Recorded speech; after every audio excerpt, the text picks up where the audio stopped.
I felt like my whole life had been smushed down to just medical appointments. I was going to occupational therapy, physical therapy, speech therapy. We don't talk about the female combat wounded. These are our daughters and our sisters and our mothers. I'm not sure I would still be here if I didn't find the Friends and Wounded Warrior Project that I did. Because there was a long period after the injury where I really didn't understand why I was still here. It felt like I had lost everything. Wounded Warrior Project came into my life and taught me how to stand back up and get back in the fight. The truth is, I think we all have this strength inside of us, but until you're tested, you just don't know it's there. See how Wounded Warrior Project empowers women veterans like Beth by visiting woundedwarriorproject.org/empowerwomenvets. Hi, I'm Peter Sagal. When we were growing up, my two brothers and I just loved our Uncle Ted. He was like a really cool big brother who always brought around the best toys and took us to the best places and with whom we always had the most fun. It was odd, though, when we got older, to realize he wasn't nearly as outgoing and adventurous with other adults. I found out much later that this might have had something to do with the ostomy bag he wore ever since he was diagnosed with Crohn's disease as a teenager and had part of his lower intestine removed. Theodor Skolnick, my Uncle Ted, died last year at the age of 80, never having once mentioned his illness to me or my brothers. He left a large bequest to the Crohn's and Colitis Foundation to help fund better treatments for these diseases and also to help other people, old and young, seek and get help for the situation that he was never able to talk about. Don't feel you need to hide your Crohn's or colitis. Go to spillyourguts.org to learn more about the treatments available and even find a specialist. That's spillyourguts.org. We are Sports 56, WHBQ Memphis, and W253DF Memphis, Flynn Broadcasting Stations. It's time to get up and get your day started. Morant. Oh! A jawbreaker! It's Sports 56 Mornings with Greg Gaston and Eli Savoy on Sports 56 and 98.5 FM. The first hour of Sports 56 Mornings is brought to you by East Memphis Ace Hardware at the corner of White Station and Quince. Now, here are your hosts, Greg and Eli.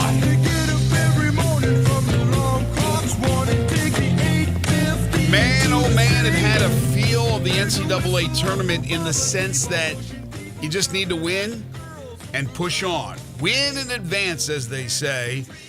And last night, Memphis won by the barest of margins as they took down Tulsa last night 78-75 in their first conference game of the year. We are here to talk about that and everything else happening in the world of sports, locally, regionally, nationally. We welcome you into Sports 56 Mornings on this Friday, January 5th, 2023. Greg Gaston, Eli Savoy, Zach Boyd, a cast of thousands here for your pleasure. We are in the Family Leisure Studios. Family Leisure, where family and fun come together. Their floor model sale continues. Perhaps this weekend is a good chance, good opportunity to stop by and see what they have to offer with this floor model sale at Family Leisure, 2120 Whitten Road, just north of I-40. And the first hour of the program is brought to you by East Memphis Ace Hardware. 32 degrees, partly cloudy skies. We're looking at a high today of 44. Overcast tonight with the possibility of showers, about a 60% chance overnight with a low of 39 degrees. Aside from the Tigers, the Grizzlies back in action as they begin a 3-game road trip, and they begin a stretch, really, that will determine, in my eyes, and probably in the eyes of many, whether or not they can get back in this thing. They start tonight in Los Angeles in the City of Angels against the Lakers. We will discuss that. The first fan returns for the NBA All-Star Game released yesterday. We'll go over that. We'll talk NFL, the final week of the regular season, week number 18, with some huge matchups in store for folks. And, of course, the Natty coming up on Monday, the national championship game in college football with Michigan, a 4.5-point favorite over Washington. At 7:25, John Varlas will join us in studio, as he does every Friday. At 9:05, Brandon Lang will handicap the big NFL weekend. We will not have Matt Dillon with us today. Tigers last night had issues getting back to Memphis with their plane. Not sure exactly when they got back, what happened if they needed a new plane, but getting back so late or early, if you want to look at it that way. Matt won't be able to join us today. He'll be back with us next Friday for another edition of the Memphis Tigers Basketball Report. We'll take your calls and your texts at 901-360-8255. The Sports 56 listener lines. Call in or text in, or you can drop us a line if you're watching us on Twitter or Facebook, YouTube, on the website, sportsmemphis.com. So many different ways to get in touch with us here on Sports 56 Mornings. How are you? I am fabulous. Happy Friday. Happy Friday to you. You don't have any details, do you, as far as when they finally arrive back? I have no idea. I don't know if I'm assuming they they're might back. still be in Tulsa. They could be. They were on Tulsa time. You never know with Tulsa time. I have no clue. It's the last thing you want, right? When you eke out a win over Tulsa, a poor team in the net, you escape with a W on the heroics of Javon Quinterly. The last thing you want to do is hang around on the tarmac, wait around to see what happens to get out of there, because you just want to get out. You just want to get the hell out of there. Quite frankly, whether you played a basketball game, won it, lost it, blew it out, sitting in an airplane on the tarmac is never fun. It's never fun. I don't care what the circumstances were before you got there. It sucks. Just feels like the longer you wait in Tulsa, maybe the possibility is they come in there and they say, you know what, you lost the game. They take it away from you. But the bottom line is they won the game 78-75. Javon Quinterly, the hero, with a three-pointer with 4 seconds left in the game. Memphis led 49-35 at the half. They were in total control of this game. And then the second half came around, where the Tigers went 1 for 11 from three. It was the game winner by Quinterly. Turned the ball over like it was going out of style. David Jones himself had 7 turnovers. The team committed 21 turnovers for the game. They did not guard the perimeter. They gave up threes. Yes, Tulsa over the years at times has given Memphis some trouble with Tulsa. Like John Calipari said, they're everybody's Super Bowl. Well, if this is the way it's going to be in conference play the rest of the way, and we're just one game in, Tigers fans, you better take your heart medicine. But the Tigers do escape, and then they also lose Caleb Mills, a potentially season-ending injury. I don't know. That's speculation on my part. His knee just came out. It looked like maybe it was the knee cap. We'll get more information more than likely today. Penny is scheduled to meet with the media, but his left knee gave out, and Caleb Mills had to be carted off the floor. Played just 11 and a half minutes. A key player for the Tigers, a veteran player. His defensive presence, especially on the perimeter, is much needed and well documented. And then there was the other side where Tulsa had this young man named P.J. Haggerty, who looked fantastic. Best player on the floor. 27 points, hit 10 of 19 from the field. He missed 6 free throws. It's a good thing he missed those free throws. He had 8 rebounds. He had 4 assists. He had 3 steals. P.J. Haggerty. Get used to that name, ladies and gentlemen. But again, the Tigers escape, and I mean escape Tulsa, to improve to 12-2 overall, 1-0 in conference play. Yeah, that goes in the line of not exactly pretty wins that they have had here recently. But again, they do survive it. And, they had the whole second half, basically, the game was sitting there for them to just put it away. They're up by 10, constantly. Heck, they're up by 7 with a minute to go in the game. You need to be able to, that shouldn't come down to a 3-pointer to win the game in the final seconds. The 3-point shooting completely deserted them in the second half. And while this, they're a pretty good 3-point shooting team, but we've seen some games where it has just been a disaster from 3-point. And this was really just the second half where it was a disaster, missing the first 10. You keep, it's a win, but you hate to keep messing around in these games. I mean, when you get that opportunity, you got to put these teams away on the road or whatever. That game was there. you could have easily put that away where in the final minutes it's a laugher, and they're just unable to they were unable to do that. But good thing for Quinterly that possession was not exactly a thing of beauty, but he bails you out by hitting a tough 3-pointer, and then theirs goes kind of in and out at the buzzer to force overtime. So they keep finding ways to win, but boy, you'd like to have a little bit better performance. There's going to be games like this, especially in conference play, for everybody. For all the best teams in the country, there's always going to be one of these games. And again, the positive is that you walk away with a dub, and that's what it's all about, right? When you get to the NCAA tournament, as I opened up the show with, win in advance, win in advance, win in advance. But if you don't think there are some issues, then you're mistaken. And as you said, they had a chance to just put this team away, and they couldn't put this team away. They continue to play to the level of the competition. 21 turnovers against Tulsa. That's crazy. That's absolutely nuts. I mentioned Jones at 7. They played 10 players. Penny played 10 of his players. 9 of them had a turnover, at least one turnover. 7 for Jones, 4 for Quinterly. Only Jaden Hardaway, who played 10 minutes, did not have a turnover. 9 of the 10 players who participated had turnovers. Now, again, I don't know if that's trying to do too much. With David Jones, who still is the best player, there's no question, went for 17 points, had 8 rebounds, but he at times tries to do much, tries to over-dribble, gets the ball knocked away from him. Some unforced errors as well. Jones would lead the way with 17. Naquan Tomlin, in his 3rd game as a Tiger, 17 points in 25 minutes, 7 of 12 from the field. He added 7 rebounds. Tigers out-rebounded Tulsa 38-30, although they did give up 12 offensive rebounds. Second chance points, they gave up 13 to Tulsa. They had 12 themselves.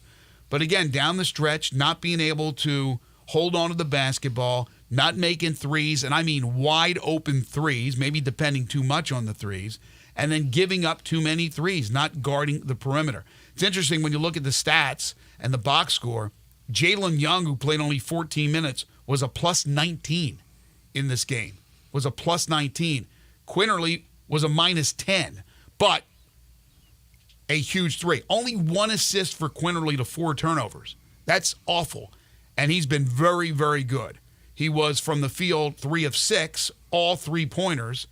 So again, you'll take 50% from beyond the arc, but it just wasn't quintessential Quinterly. But that 3-pointer made all the difference in the world. It hides a lot of issues when you hit that type of shot. As you said, they got lucky that Haggerty, who came in at 85% of the free throw line, missed 6 free throws, or who knows how that game goes. He was absolutely terrific, no doubt, except for the free throw shooting.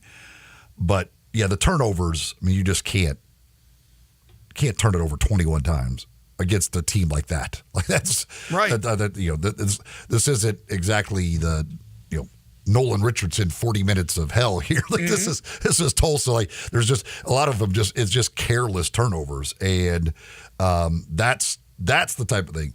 You combine turnovers with missing a whole bunch of threes. That's how you lose games. And again, they were able to escape. But you don't want to keep doing those types of things because you will lose. Well, again, you're up 14 at the half. In the second half, pound it inside, kick it, but pound it inside, get Tomlin going. Dandridge had 10 points. They didn't really have an answer for Dandridge. He was 3 of 5 from the field, hit all 4 of his free throws, but they got away from it because when they're open, Penny wants them to shoot threes. But when you go ice cold, 1 for 11, all of a sudden the other team starts making shots. There goes your lead. They scored, Tulsa did, 7 points in 17 seconds to tie the game at 75. 7 points in 17 seconds. That is a meltdown defensively as well. I don't know if the woes of the offense contributed to what they did or did not do defensively down the stretch. There's going to be games like this. There are definitely going to be more games like this, especially those road games. Teams are going to be up to play, but when you had a chance to put them away, you didn't put them away. You need to put them away. Again, it seems like we're harping on so much negative stuff when they won the basketball game, but you're flirting with disaster. When you lose a game or two in the conference to teams like Tulsa, you're in trouble. You will plummet as far as the net is concerned. And it's a shame that Memphis has to be perfect basically in the conference and has to be great in the non-conference portion of their schedule, but that's the way it is. That's the conference they play in. We've talked for years and years and years and years about the advantages of playing in a power conference. Yes, you play a tougher schedule, but you don't have to worry about losing some games in the conference that you're going to plummet. You're going to fall off the face of the earth. That is the case in the American Conference. But again, they get the dub. Now Sunday, they actually play a team in SMU that has a very good net. I think 45 is, if I'm not mistaken. So that's a quadrant 2. If it was in Dallas, it would be a quadrant 1 game, but it's at home. So this will be good competition on Sunday. You hope to come out there, play much better for 40 minutes, not for 20 minutes, not for 30 minutes. But they lose Caleb Mills. And again, we don't know have all the information on him, but that is a big loss. Caleb Mills is not a huge offensive player, although at times this year he's really contributed, hitting that corner 3. But defensively, he's a guy that's in there down the stretch in a game when you need to stop. Drew text in on the Sports 56 listener line, 901-360-8255, 901-360-8255. That is the Sports 56 listener line, which you could call or text. Says, David Jones may be the worst passer I've ever seen. Here's one thing. This is a rule in life. If you don't like doing something, do it terribly, and then they'll tell you not to do it anymore. So if you don't want to pass, be a bad passer. Then you get to shoot all the time, and then say, hey, why don't you pass? I'm terrible at it. Yeah, the problem is, though, if you're terrible at something on this team, they don't tell you to stop doing it. Jaquan Walton, all the struggles he had with three-point shooting, Penny never told him, hey, you got the red light, baby, the stop sign, don't shoot anymore. He kept shooting. By the way, he went 1 of 3 from 3, but he did go 4 of 8 from the field, 11 points, 6 rebounds, and 5 steals. So Jaquan Walton absolutely contributed to this W with defense.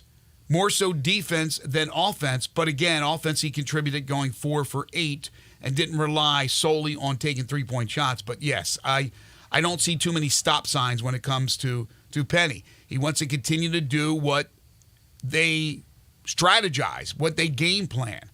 And that, again, is if you have the open 3, you take the 3. It's just unfortunate for Memphis. They weren't able to knock them down in the second half except for the one that won them the game, the only one that they made. But I still think it contributes to what they do or don't do defensively because they get a little bit away from themselves when they're struggling offensively, and unfortunately you see it in their defense. It's not as sharp as it should be.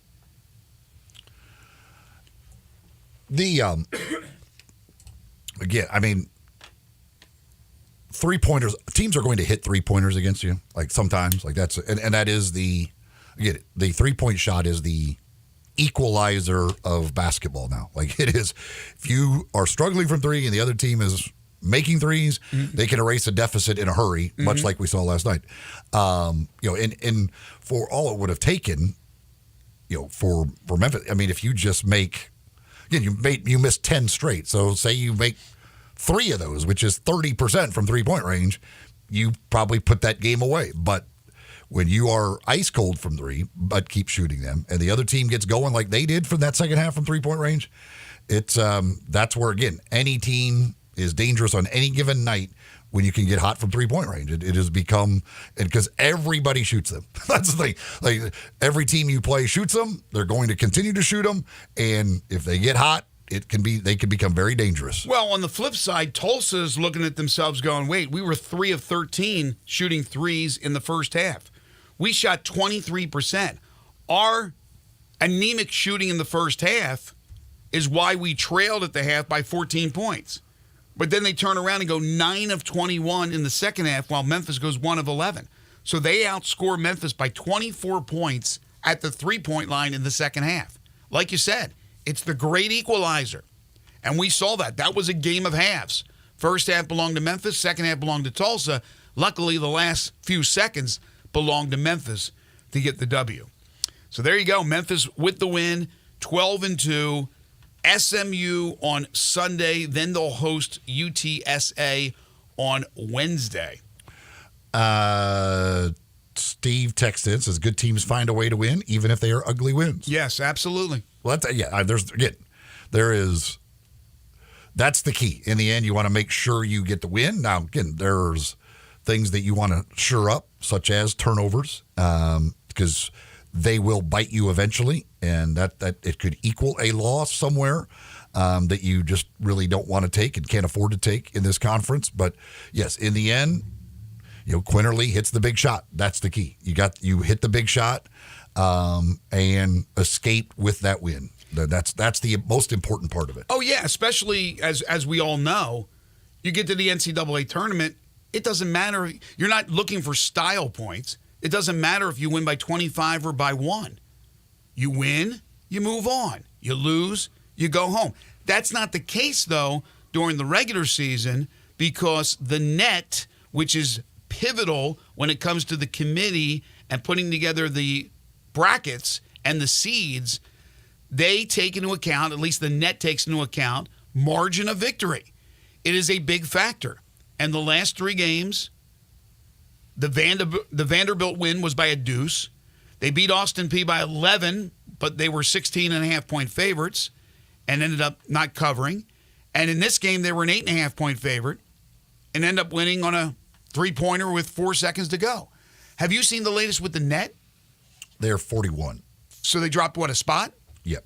So again, you win, and you even win on the road, and you lose spots in the net because style is all the rave when it comes to the net. And again, it's a big determining factor. It is a big part of the criteria when the committee gets behind closed doors and puts together the brackets, as I said, and the seedings, which is why you play the schedule you play if you're Memphis, the non-conference schedule, because you have to do that to get an opportunity to be a high seed. And they took advantage of it. They went out and did their job. You don't want to give anything back. And they didn't give it back last night. They didn't. They got the win. But again, they are playing it really close to the vest here. They are... Actually, that is not up. This is not updated through last night's game. This is before. This does not include yesterday's games. So they were 40. They don't have it updated yet. They were 41st going into the game. Yes. Okay. So I thought they were 40th. So that's why I thought it moved. So they may drop even a few more spots than 41st after winning. Again, winning on the road against Tulsa. But again, they're teetering. They're not teetering. Let me use a different word. Or a different phrase. They're playing with fire, let's just say. Because again, even a loss, one single loss, if it's not to Florida Atlantic and maybe not to SMU, will really hurt you as far as the seed is concerned. You hate to have that situation and to be in that position, but that's just the way it is in the American Conference. All right, not literally just updated. They stayed at 41. Okay, so normally you wouldn't drop winning on the road, and they didn't drop there. So that's a good thing. But sometimes when you're playing a team with a bad net, you will drop even with a win. Tulsa moved up 6 spots with a loss. Yeah, because that was their first quad 2. They have no quad 1 games. That was their first quad 2 game. So just playing one of the quad 1s or quad 2 games helps as far as your overall net is concerned.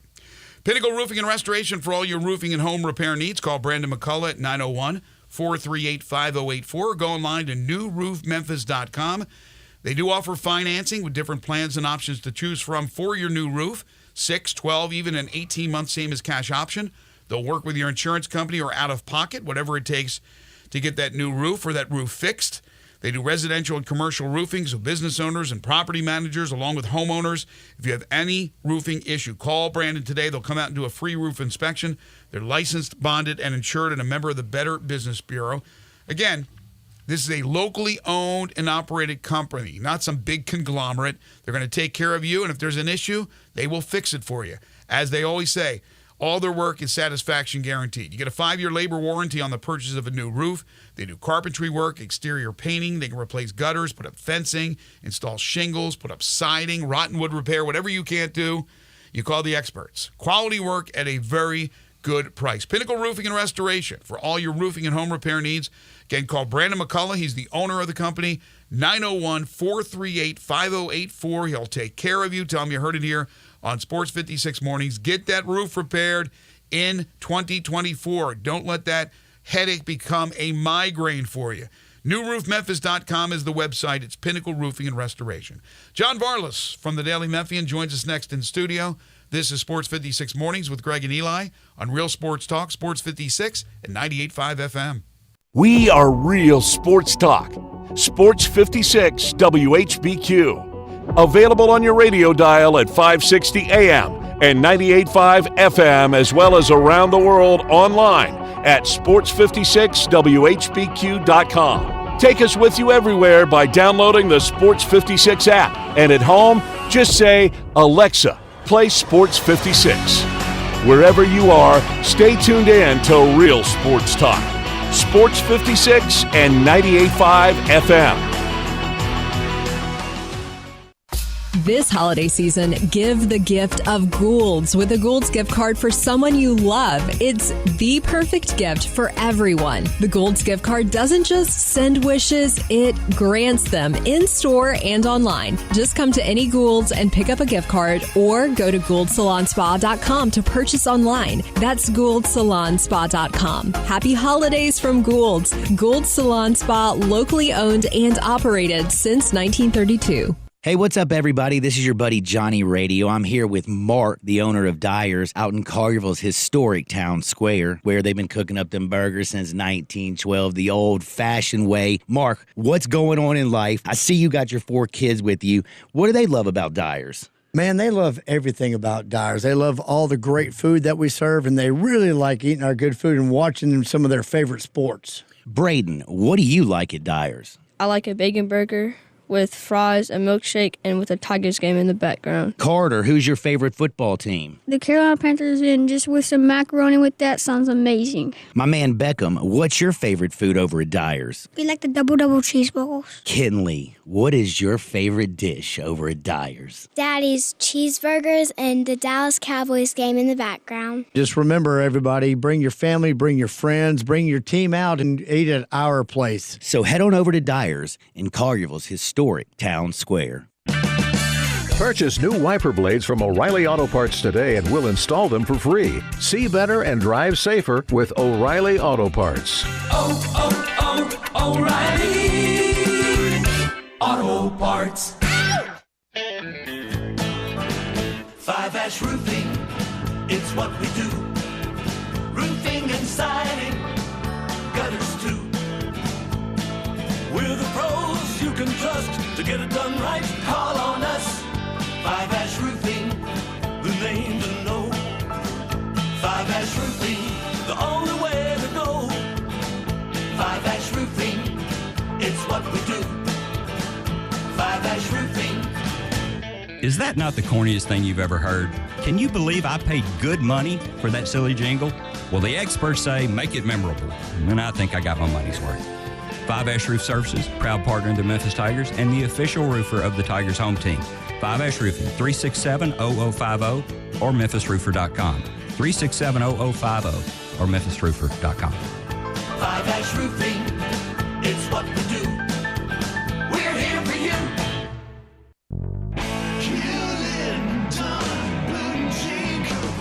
Hewlett & Dunn Boot and Clothing Company, we have it all. From handmade Amish leather belts, fine and casual clothing, boots, casual boots, work boots, fancy boots, and even safety-toed boots. Lots of cowboy hats to choose from, even Nebo lights, good-looking duck head dress shirts, duck head caps, shorts, and pants. Tons of jeans from Ariat, Wrangler, Devil Dog, and Kimes Ranch jeans. At Hewlett & Dunn, we have a great selection of Old South t-shirts and caps. Fine clothing from dress to casual to Sunday best. Enjoy choosing from UFO's orthopedic approved shoes. Hewlett & Dunn Boot and Clothing Company. Boots of every size, every color, every skin. Great quality Western, work, and safety toe boots. Hewlett & Dunn Boots and Clothing Company. 111 North Center Street, Collierville. Hewlett & Dunn. Hewlett & Dunn, serving you and your family since 1961. Ole Miss Rebel Yell is back. The Rebel Yell Hotline Radio Show is back on WHBQ Sports 56 and 98.5 FM. Every Monday night at 6, hear the latest news on your Ole Miss Rebels with Yancey Porter with 24/7 Sports, former Ole Miss defensive tackle Mike Fitzsimmons, Gordon Ford covering SEC Sports Call, and former Ole Miss baseball announcer Gary Darby. From kickoff to free throw to extra innings, your Ole Miss sports on the Rebel Yell Hotline Show right here Monday night at 6 on Sports 56, 560 AM and 98.5 FM, your Mid-South sports station. Sports 56 traffic brought to you by Curfew. Enjoy the ultimate dining experience at Curfew with specials every night. Mississippi Monday, Tuesday Ladies Night, Wing Wednesday, and Thursday Hotel Guest Appreciation Day. Curfew American Tavern Craft Cocktails, your new destination. 164 Union Avenue, main floor of the Canopy Hotel. Sports 56 traffic. Good morning. There's been a couple of minor accidents out here in the last hour or so. Do you need an alternate route right now? I don't think so, but it has picked up on I-40 East, especially over here coming across the bridge over from West Memphis out of Crittenden County in general. A few rain showers to the west of Memphis. Be careful as traffic increases even more on 385 Billmores Parkway coming inbound towards 240. Hey, Weimer's Jewelry located 7525 Highway 64. They are your Valentine's Day headquarters. Go by and see them this weekend and shop local. I'm Commander Chuck with your on-time traffic.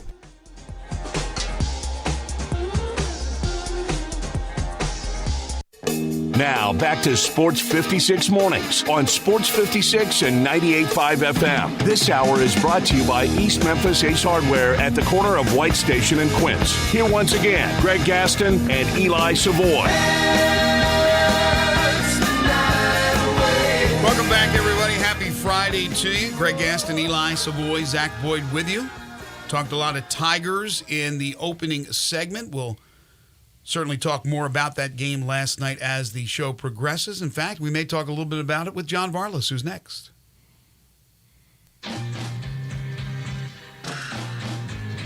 It's time for Greg and Eli's weekly visit with John Varlas of the Daily Memphian. Check out John's prep sports coverage and more at dailymemphian.com. Now, here's John Varlas with Greg and Eli. He is the award-winning Daily Memphian prep reporter, but so much more. He is John Varlas. You can follow him on Twitter at John Varlas. Catch him every Friday during this time slot here on Sports 56 Mornings. How are you? Good morning. Happy belated New Year to you. And how long can you say Happy New Year for? I got a bone to pick with some of these people. You already ready to pick a bone? Yeah, because some of these people will do Happy New Year for like whenever they see you, like up and through to Valentine's Day. I think. I get Happy New Year's all the time. I think like within a week span. It's appropriate because I hadn't seen you guys yet this year, but I mean, some people just, I don't think some people just do it like, just do it indefinitely. I don't know where the line is, but yeah, I mean, like, I don't think you needed to say belated Happy New Year. You could just say Happy New Year. Yeah. It's only the 5th. We haven't seen each other. So how long we going here? We going a week? We going 2 weeks? I think you at least get a week of just saying Happy New Year. I think a week would be good. But I remember one time I was hanging out with my cousin. It's like the middle of January, and he's wandering all over town saying Happy New Year, Happy New Year. I thought that was kind of weird. So that's a partial bone to pick. But my real bone to pick, have you guys seen this Stanley Cup thing that's going on? And I'm not talking about the NHL, but it's actually cups. Have you guys seen this thing? No. Zach's in there nodding. Zach knows what I'm talking about. So all these people, and it looks like it's usually young women. They're like lining up overnight at Target, like camping out. Like I know what you're talking about. Cameron Indoor Stadium, and they're buying these plastic drinking cups. They're like Yetis. They look like Yetis. I've seen some. I didn't know what those things were called. I didn't know that. I had no idea what they were called. But I've seen some videos of this, like people going, because I saw one like they literally sold out in like, I don't know, it was like a minute. A plastic drinking cup? Yeah, and apparently it's like the Rolls Royce of drinking cups because and this may be an urban legend, but apparently somewhere some lady's car caught on fire, but her Stanley Cup survived the fire, and not only did the Stanley Cup survive the fire, but the ice was still intact in the drink. The drink was still ice cold. So these are apparently It's probably in Memphis because if the car was burning, it had to be in Memphis. Yeah, on the side of the highway. But no, apparently these are like the Rolls Royces of cups, and all these people, and it's usually young women from what I'm seeing. They're just lined up outside of Target and whatnot, camping out overnight at Cameron Indoor Stadium, and just waiting to buy these tickets. So I mean, you can spend your own money how you want and spend your time how you want, but I kind of got a bone to pick with it, honestly. It seems like a weird thing to do to start the new year. I didn't know they were called Stanley Cups, but I have seen some videos of people like rushing in and going crazy over these things, and I was like, I don't You're telling me a regular Yeti, the ice wouldn't stay intact? And your ice and your water cold? Apparently not if your car was on fire. But so I guess that's the dividing line. I think that's What's part that? of the whole deal. What? That's a built-in straw. They give you a straw with the Stanley. Oh, it has a built-in straw? Yeah.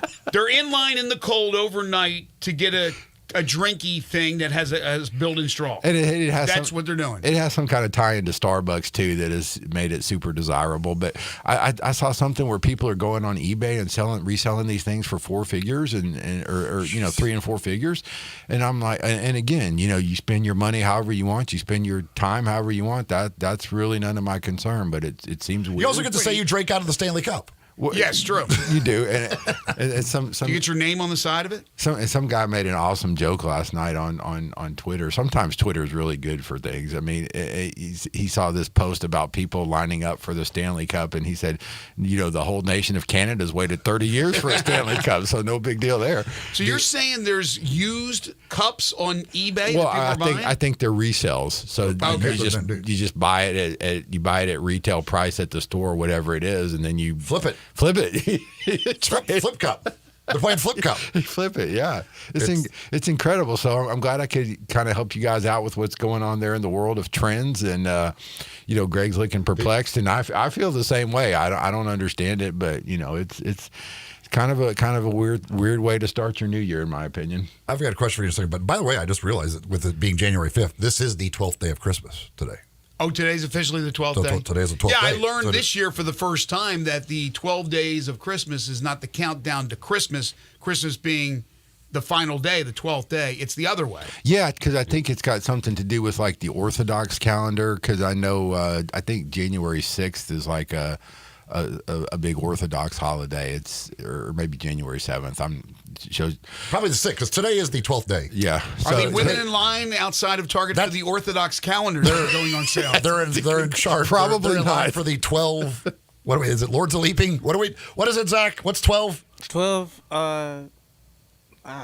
12 Stanley's cupping. Maids of Milking? Drummers drumming. I think it's Drummers Lords of drumming? Leaping. Yeah, drummers drumming. Lords of Leaping? Is it Lords of Leaping? I don't know. I can never remember. 12 drummers turtle drumming. doves? Don't want to go anywhere near the Lords of Leaping. 10 lords of leading. 9 ladies dancing. It's 10 lords of leaping. Yeah. 12 drummers drumming. Yes, 10 lords of leaping. Okay. All right. Yes. The more you know. That's right. Again, today, happy 12th day of Christmas, everybody. There you go. Thank you. So it's all over after today. Are your decorations still up? Is your tree still up? No. Ours is still up. No, I took the decorations down. John? We took those down the other day. Yeah, ours is still up. Mine, I think I told you guys last year, ours usually stays up till my birthday, which is January 15th. Hold on. All right. He wants to make sure everybody knows January 15th. Now I got a bone to pick. For the listening audience out there, I hope you all heard that. January 15th is a great day on the calendar. Will you take cash as well as... Okay, all right. Cash is preferred. Are you hoping for a Stanley? Are you hoping for a Stanley Cup? No, I'm good. I'll flip that stupid cup because I've got two Yetis right now that I don't even Everybody use. has 8 Yetis. I've got an issue here. You're complaining about people and how long they're saying Happy New Year, and you got Christmas decorations up till January 15th? I understand that's a little inconsistent. We just usually don't get around. We're really busy. I mean, there's always something going on in my house, and it takes a considerable amount of effort to get that tree down. I mean, I'm not a fast worker. I have a very busy schedule. schedule, as you know. And pull out the violin. This is terrible. Like, hey, people are saying Happy New Year till like February. When's your Christmas decoration? Well, I take them down January 15th. See, 3 weeks after the holiday. It's different for me, but it's sort of similar to John. My mom's birthday is that following day, and so her rationale is if I leave my Christmas tree up, that means my kids can give me something extra on top of Christmas that's already passed. I like the way self-indulgent. Man, these people. I like the way Zach's mom thinks. Is she hoping for a Stanley Cup? I hope not. By the way, how much longer after Christmas do you say belated Merry Christmas? I've never said belated Merry Christmas. Okay, do you still say Merry Christmas a day later, 2 days later? No, Happy Holidays. It's over. You can say Happy Holidays. Happy Holidays. Okay. Yeah, Christmas is over, but I mean New Year's there's a bit of a grace period. But yeah, no, you're right. It's a little inconsistent. So yesterday we had Dallin Hayden on. Yeah, that was great, by the way. We were talking about his. Dallin really came in and classed up this organization. He sure did. He didn't have any bones to pick. We were talking about his career, and there were people texting. I wanted to get your, because you obviously know and you've seen more. Like, how, if you're talking about, like, especially the ones we've seen here recently, like the Eric Grays, Tony Pollard, Kenneth Walker, who are area guys who are in the NFL. How would, like, Hayden's high school career compared to how would you rank those guys' high school careers? I mean, Dallin's career was certainly up there because he won 2 Mr. Footballs. They did win 2. I couldn't remember. I thought he did. I think, yeah, he won 2 Mr. Footballs at Christian Brothers. I mean, he set all the rushing records at Christian Brothers, single game career. I mean, he did everything you can do at Christian Brothers, and his career is certainly right up there with the great ones I've covered. I mean, you talk about running backs. I think it probably has to start with Eric Gray, though. I mean, because just the numbers he put up. I mean, just well over 100 touchdowns, 3 Mr. Footballs, and then so he won 3. Okay, he won sophomore, junior, and senior, and then you factor in the team success that Lausanne had in large part because of Eric. They have the record in Shelby County for most consecutive wins. I think they won like 36 games in a row. Somebody can text in and correct us, but that's about the number. I mean, they went undefeated sophomore, junior year, and then when he was a senior, they lost in the semifinals on a controversial circumstance. I don't know if you remember the story, but they went up to play somebody in a semifinal playoff game. I think it was CPA, and they had allegedly watered the field down to the point where poor Eric and the rest of Lausanne's guys were out there swimming around. I remember that, yes. and that they lost the game. But no, Eric Gray, I mean, certainly he's probably up there. I mean, Dylan Mitchell's career was absolutely incredible. I mean, he and Eric Gray, people always ask, watching Dylan Mitchell, Eric Gray, and also Mark Dodson that played for Whitehaven. I brought up his name yesterday. Yeah, those 3 guys are the guys, standing on the sidelines or sitting in the press box watching the game. You were almost surprised when those guys didn't score. Because that's what I said about Hayden. I thought Hayden was like, Dylan Mitchell was certainly like, I remember when they played Dylan Mitchell, like every time he touched the ball, I'm like, he's going to score. He's going to score a touchdown. Yeah. Like, if he's got his hands on the ball, he's scoring a touchdown. I brought up Galloway's name as well. Mike Galloway. Did Tony Pollard, what was Tony Pollard's high school career like? It was good, but I mean, Tony Pollard really more blossomed at the University of Memphis. When Tony Pollard was at Melrose, the more heralded player on that team was a wide receiver kid named Jonathan Johnson, who I believe I can't remember if he signed with Louisville and ended up at Wisconsin or if it was the other way. And again, somebody can text in and help out with that. But Jonathan Johnson was actually the more highly touted recruit on that particular Melrose team. And Tony Pollard was outstanding, and his career certainly bears that out. But I mean, he really kind of bloomed at the University of Memphis. Whereas, with guys like Eric Gray and Dylan Mitchell and, Mark Dodson, I mean, those guys were just so spectacular on the high school level. Does Gray have another year at Oklahoma? Gray's playing for the New York Giants. He's with the New York Giants. Yeah, he's been with the New York Giants all season. So no. Did he play last year? No, he's a rookie. Did he play? So he is a rookie. Yeah. Okay, gosh, darn, where have I been? So no, the answer is no. He does not have another. No. He does not have. He's not going to go back. He does not get to go back. He does not get to. He might have made more reset. if he stayed at Oklahoma. He does not get to reset. Yeah, I had no idea if he's in the NFL.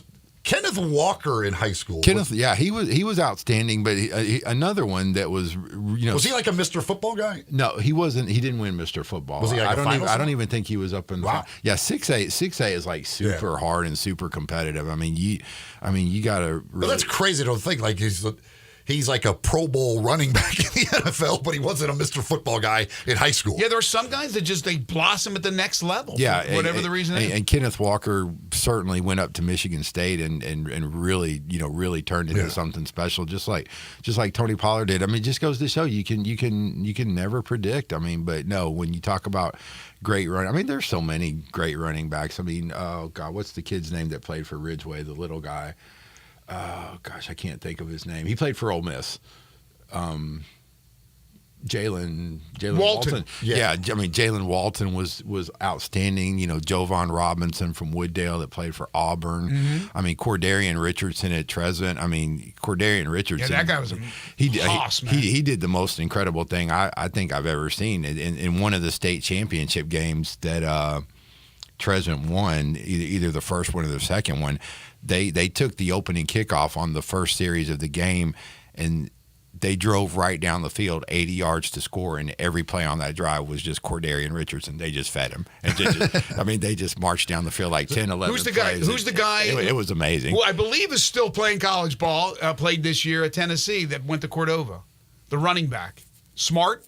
No, that's Small. Jabari Small from Briarcrest. Yeah, Briarcrest. Yeah. Sorry, Briarcrest. Yeah, I mean he was a good runner. A lot of good running. Do you think a lot of good talent? Do you agree with me that Hayden Dallin is an NFL running back? I think he's certainly got the potential. I mean, you guys saw him in here in studio. You've seen how jacked this guy's got. He's gotten so much. I'll tell you this: if Ohio State does not, and he feels good about this upcoming 2024 season, but if for some reason Ryan Day brings in another guy, a couple of other guys in the portal, and all of a sudden doesn't, he's gone. He is so mild-mannered and just a real good guy, but I guarantee you, if it's another year where they're not going with him, they're making a mistake, number one. Number two, he'll transfer if that's the case. The thing is, for him, if he does get the opportunity this year to be the starter and has a big year that he certainly is capable of doing, in the end, it can work out more because he doesn't have the tons of miles on his body. Right. Like he has had 2 years where he really hasn't taken that beating. Then if you have a good year and you can go to the NFL, there's a lot less wear on the tires when you get to the NFL. Oh, that's a great point. If he has this year where all of a sudden it just goes crazy and he's like, let's say like an All-American type running back, you go to the NFL, right? That's 3 years where 1 year were redshirted. The first year you played some as a freshman. You're right. Well, as a freshman, I mean, not this year, 2023, but 2022. I mean, he had, 200 or 300 yard games in the Big Ten. Very productive games. I mean, he's kind of proven that he's got that ability. Absolutely. He's with, again, as big as he's gotten and as fast as he is. I just that dude is. I'm a little biased because I saw every high school game and know exactly what he was able to do at that level. That dude, to me, he is an NFL player. And what's important with Dallin is, like you said, he's got the makeup, the mental makeup. I mean, he's such a good, smart kid. So grounded, and his dad Aaron played pro ball and high level college ball, and his dad's able to help shepherd him through the process, which is invaluable. Hey, real quick, and when we come back, I want to get some thoughts on where we are in high school basketball, but also you covered the AutoZone Liberty Bowl game and wanted to get your take on the Tigers wrapping up their season. Not a running back, but a wide receiver. Cedric Wilson Jr., did he play here or was he playing somewhere else? Cedric Wilson Jr. played quarterback at White Station. He was a really good high school quarterback, but he went to junior college as a wide receiver. I think he went to the one in Kansas, and then he went not Coffeyville, I think. Coffeyville, okay. And again, I could be wrong about that, but he's blossoming, man. No, yeah, but he was a quarterback at White Station and a darn good one. I mean, he was like a borderline All-State type player. He might have even made All-State, but no, he switched to wide receiver in junior college, then went up to Boise State and had 2 great years at Boise State, and now look at him go. Yeah, he was a great high school football player, but not as a wide receiver. No, interestingly enough, I enjoyed watching his father when he played at Melrose. Yeah, same trajectory. Was he? Same trajectory. Would he have been the quarterback for Dylan Mitchell? That is a good question. That is a good question. I can't remember if they intersected at all or not. They may have. I mean, I think Dylan's maybe a bit younger. Is he? It all kind of blurs together. But no, I mean, White Station. I mean, they've had some talent. They've had a lot of talent. They're a little down right now, but man, you think of some of the dudes that have come through that program. I mean, Good point. and their history speaks for it themselves. All right. This hour of our program brought to you by East Memphis Ace Hardware, corner of White Station and Quince is where you'll find them. That's where you'll find everything you need for all those projects you need to get done around the house. Go see the folks at East Memphis Ace Hardware. Great staff to help you find whatever it is you're looking for. Of course, the huge selection of Benjamin Moore paints if you've got a paint project to do.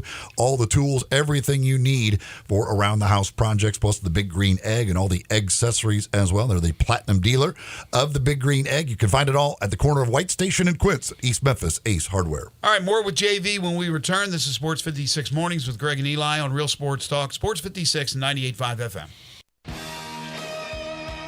Add a little fun to your lunch break. Join Johnny Radio for Sports 56 Happy Hour from 11 to 1 every weekday on Sports 56 and 98.5 FM. Jenkins Floors and More in Hernando is growing. This family business started up 5 years ago with just one pallet, and now they have hundreds. Tim, the owner, gets calls from people everywhere and can sometimes save them up to 50% on wood flooring, carpet, tile, and vinyl. Jenkins Floors and More helps with renovations, home building, and installation. Jenkins Floors and More, number 6 East Commerce Street in Hernando. Also in Little Rock and coming soon to Tennessee. Call 662-469-9350 for more information. Shop O'Reilly Auto Parts for do-it-right deals on motor oil, wiper blades, and more. Visit your local O'Reilly Auto Parts or O'ReillyAuto.com. O'Reilly Auto Parts. Getaway Sports Bar, the best kept secret in town, open noon to 1:30 a.m. 7 days a week. Garvin, the owner, created this SEC NFL Dream Bar over 20 years ago. You'll never miss a minute of action. 10 TVs, 5 70-inch TVs for all the big games. Rack them up on 6 pool tables. Coldest beer in town, grab you a pool stick and get you some good bar grub. 100% Angus burgers, big and moist chicken tenders. Daily happy hour Monday through Friday, 2 to 6 p.m. with long neck domestics, $2.25. Getaway Sports Bar, 4632 Winchester. From brilliant to beautiful, we've heard lots of words used to describe the Sissy's Log Cabin experience, but we think one sums it up best: extraordinary. Here, you'll find an unparalleled selection, impeccable service, and an experience that makes you feel like family. Shop online at sissyslogcabin.com or stop by one of our 6 locations. Find your trusted jeweler for a lifetime, only at Sissy's Log Cabin, because life's too short for ordinary jewelry. The holidays are over and everyone has that little bit of Christmas money they didn't have a month ago. And studies have shown the best way to spend money you did nothing to earn is to do something extravagant, like taking yourself and others, if necessary, to 117 Prime, Memphis's premier downtown dining destination. Meemaw may not have intended that crisp Benjamin to go to having the best steak of your life, but she didn't specify what it should be spent on, did she? Go ahead, feel all warm and fuzzy knowing that somebody else is footing the bill for 117 Prime.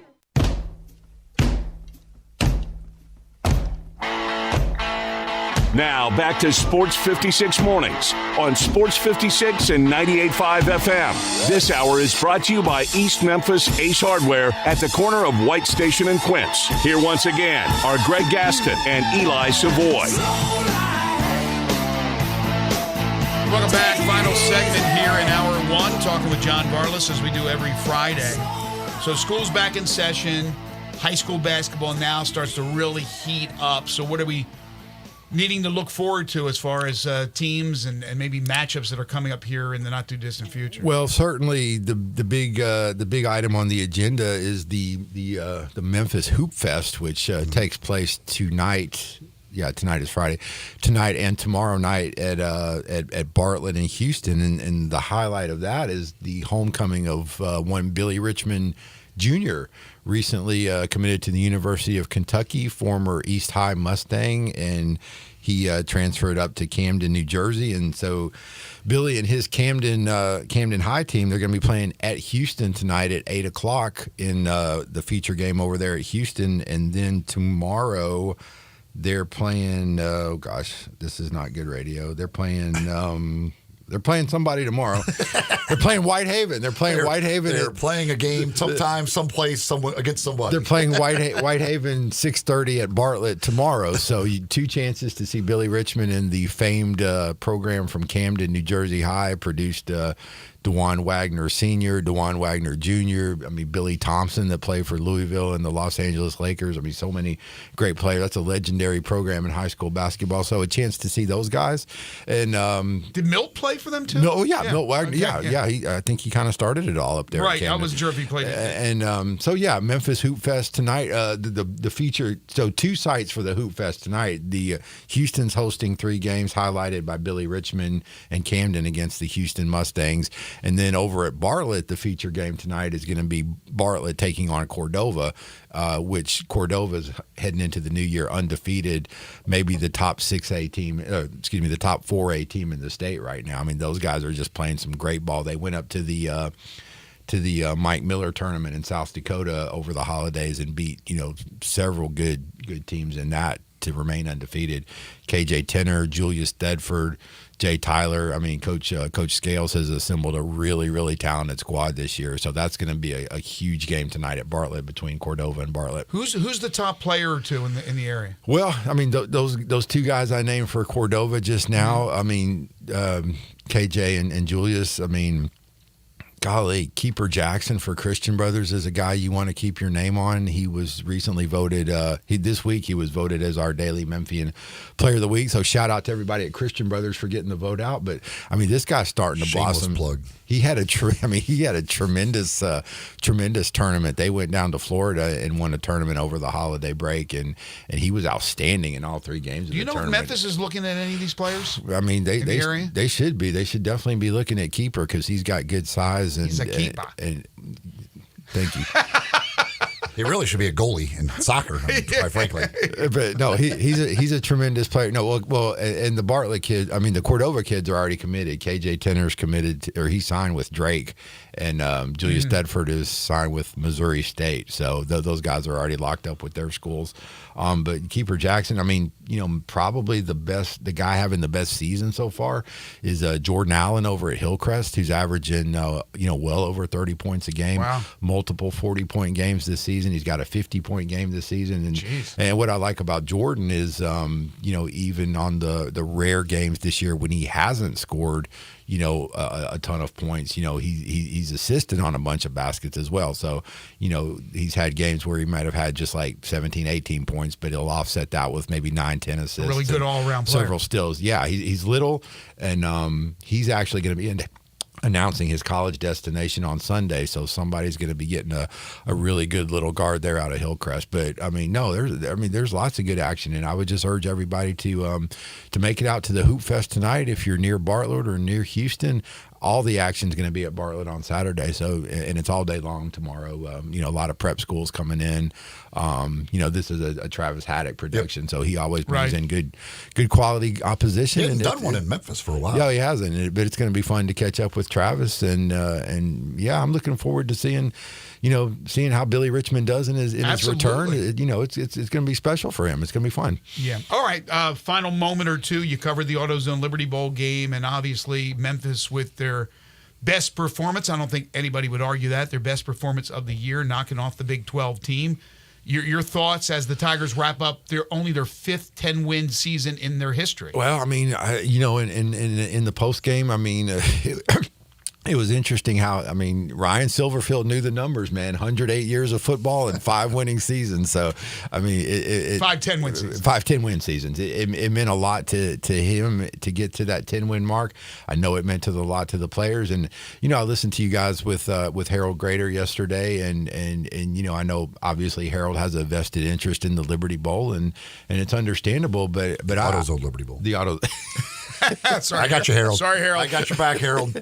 It's understandable that he would think the way he does, but I agree. Bowls are special, and you can see it in particular with a team like Memphis. That game meant a lot to them. It meant a lot for them to get to 10 wins. It meant a lot for them to reach that milestone for the program, and it meant a lot for them to get that victory over a Power 5 opponent and hopefully build some positive momentum for next year, which they should have.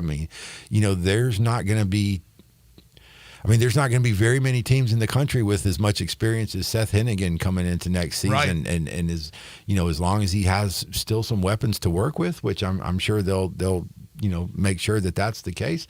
I mean, this has a chance to be a really special season at Memphis next year. But I think it all started on December 29th with that great performance against Iowa State, securing Jordan Hankins as the defensive coordinator, which I think is a good move. And just building off of that, I think it's going to be a really nice leap forward for them. All right, JV, should we say Happy New Year to him? I guess we're still okay. We're under the wire. You can still say Merry Christmas to him. He's got his decorations up. That's true. John. Happy Halloween, everybody. Thank you, my Trick friend. or treat. Yes, sir. Appreciate that. That's John Varlas from the Daily Memphian. Read all his stories at the Daily Memphian. Follow him on Twitter at John Varlas. Catch him every Friday talking with us right here on Sports 56 Mornings. We will take a quick timeout, come back with hour number 2. This is Sports 56 Mornings with Greg and Eli on Real Sports Talk. Sports 56, 98.5 FM.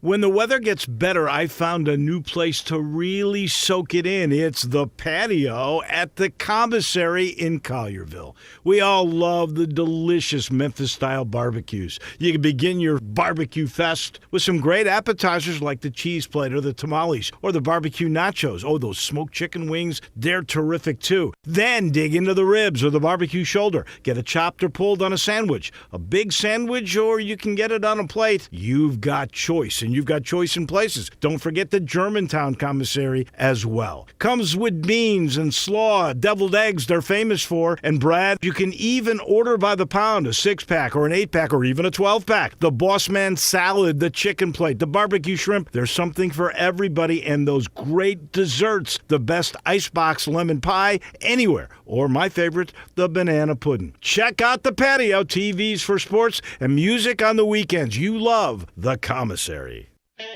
Hi, this is Troy Fivesh, owner of Fivesh Roof Services. If you need a new roof for your home or business, we hope to hear from you and will work hard to earn your business. We are experts and certified in residential and commercial roofing, siding, and gutter installation. I have been serving the Memphis area for over 20 years, and now with 2 of my sons working with me, we plan to be here for years to come. So if you need a roof, please give us a call.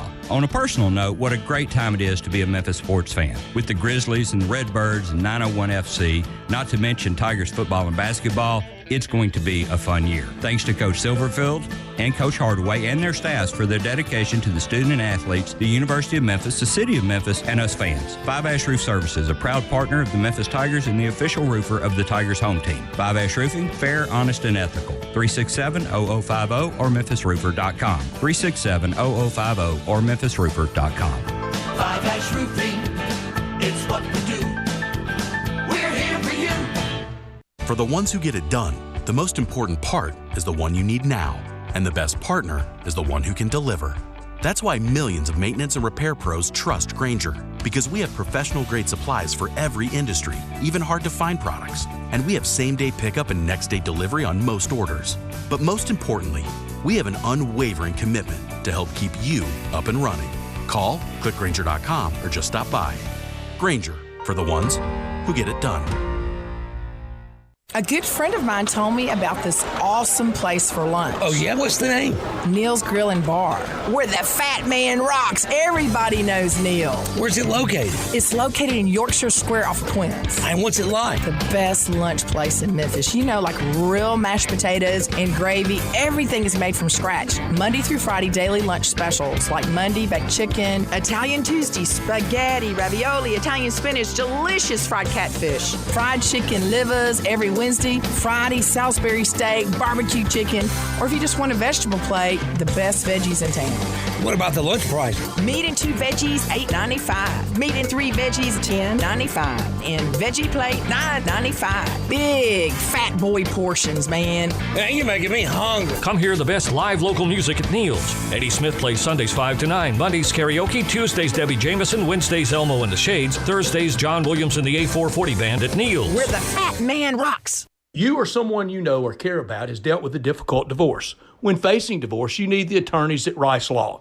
Nick and Larry Rice lead the firm with 3 generations and 7 decades of experience. Located in Memphis, serving the entire state of Tennessee and North Mississippi. Rice Law is who you need to call. Simple or difficult divorce, they know how to handle it. Call Rice Law at 901-526-6701, or for more information, visit them at aboutdivorce.com. That's aboutdivorce.com.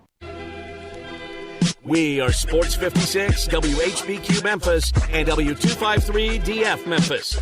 Flynn Broadcasting Stations. Oh, yeah. Sports 56 traffic. Good morning. Watching traffic build right now coming down I-40 westbound as you come past Germantown Parkway all the way up to Sycamore View Road. Still looks good right now on 385. Normally it'd be heavy on Bill Morris Parkway, but traffic's been a lot lighter than normal this week on Bill Morris Parkway right now. It looks good getting on to 240. Hey, Weimer's Jewelry located 7525 Highway 64. They are your Valentine's Day headquarters. Shop local this Valentine's Day. I'm Commander Chuck with your on-time traffic.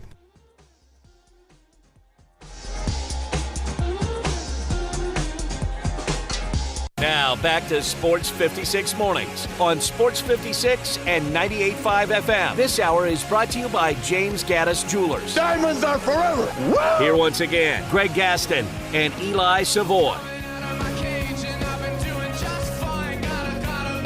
Welcome back, everyone. 8:03 the time, hour number 2 here on Sports 56 Mornings, the Friday, January 5th, 2023 edition. Greg Gaston, Eli Savoy, Zach Boyd with you from the Family Leisure Studios. Family Leisure, where family and fun come together. 2120 Witten Road, just north of I-40. Currently partly cloudy, 33 degrees as you get your Friday going. We're looking at overnight showers tonight, about a 60% chance of precipitation with a low of 39. And then for your Saturday to kick off your weekend, cloudy with occasional rain showers, high of 48 degrees, and again, that chance of rain at about 60%. Second hour of the program is brought to you each and every day by our friends at James Gaddis Jewelers, and every Monday and Friday they bring you the Memphis Sports Fact. Did you know the combined record of the Grizzlies' next 7 opponents, and I bring up 7 because currently they have played 34 games. You add 7, that makes 41. That's exactly the halfway point of the 82-game regular season. But the combined record of their next 7 opponents, 135-92. A big challenge for the Grizzlies, and we'll talk about them here in just a few moments. If you want to hit us up on the Sports 56 listener lines, you can call in or text in at 901-360-8255. We spent a large portion of the first segment of the show talking Tigers basketball. Last night, the Tigers escape, and I mean escape. Tulsa with a win, 78-75. Javon Quinterly playing hero ball, hits the 3 with 4 seconds left to give the Tigers the W. A last-ditch effort by Tulsa went in and out to try to tie the game and send it to overtime. Memphis had a 49-35 halftime lead and then saw it dissipate in the second half. Tulsa scored 7 points in 17 seconds to tie the game. They were hitting threes. Memphis was missing threes, and Memphis was turning the ball over. And then, of course, if you didn't see the game or hear the news, Caleb Mills went out with a left knee injury. Looks like it possibly is a kneecap, according to Penny Hardaway. We'll get more information when that becomes available. And while they escaped the game, they did not escape Tulsa last night. Apparently, they had to stay. So they ended up staying. Yes. Wow. So we do not have Matt Dillon on. I don't know if they've left yet this morning, but apparently they did have to end up spending the night. They were not able to get another plane there last night. Yeah, so for those who don't know, Matt Dillon normally joins us on Friday for the Tigers basketball report, and he texted both of us late last night that he wouldn't be on because they were having all kinds of problems with the plane, and he wasn't sure if they were getting a new plane. They were sitting on the tarmac for a long time, so obviously we didn't want to force Matt to have to come on, and especially with no sleep. But again, you just heard it from Eli. They actually stayed in Tulsa. So whether or not they've already taken off from Memphis, have already arrived in Memphis, I have no idea what the details are. But that's terrible. I mean, you just want to get the hell out of there after escaping with that W. And now a quick turnaround because Sunday you're playing SMU. And as of yesterday, I don't know if you checked, Eli, in the net 45 for SMU. So it's a quadrant 2 game for Memphis. If it was a roadie, it would be a quadrant 1 game. SMU it's not like they've played a rugged schedule. It's just the fact that they have won most of their games, and when they win, they crush opponents. And that has a lot to do with the net. Whether you go up, whether you go down, where you are in the net is really margin of victory is a big part of where you stand in the net ratings. SMU's at 43. SMU at 43 and Memphis at 41. Yes. So again, a big game. 4 o'clock, I believe, is the tip on Sunday. And then on Wednesday, the Tigers are home once again against UTSA. And again, if you could buy the tickets where, starting with this SMU game, as long as the Tigers keep winning, you keep getting free tickets for the next home game. Yeah, so they did the same thing with football, and it lasted for a while there. So certainly people want to take advantage of it. And as long as if they get by SMU, I would think you're going to be good for a while. I would think so. You should be getting some free tickets for a long time if they could get by SMU. But we saw what happened last night in Tulsa. Again, it was an away game, but they nearly lost that game. All right, let's talk some NBA. Let's talk some Grizzlies. Grizzlies at 11-23 at the Lakers tonight. The Lakers are 17-18. Even though Anthony Davis, for the most part, has been healthy, the Lakers are under 500. I still think they're a dangerous team, but for whatever reason, they've been off a little bit. Yeah, there's apparently a lot of issues there with Darvin Ham. The Grizzlies could go in there and end Darvin Ham's tenure as the head coach of the Lakers.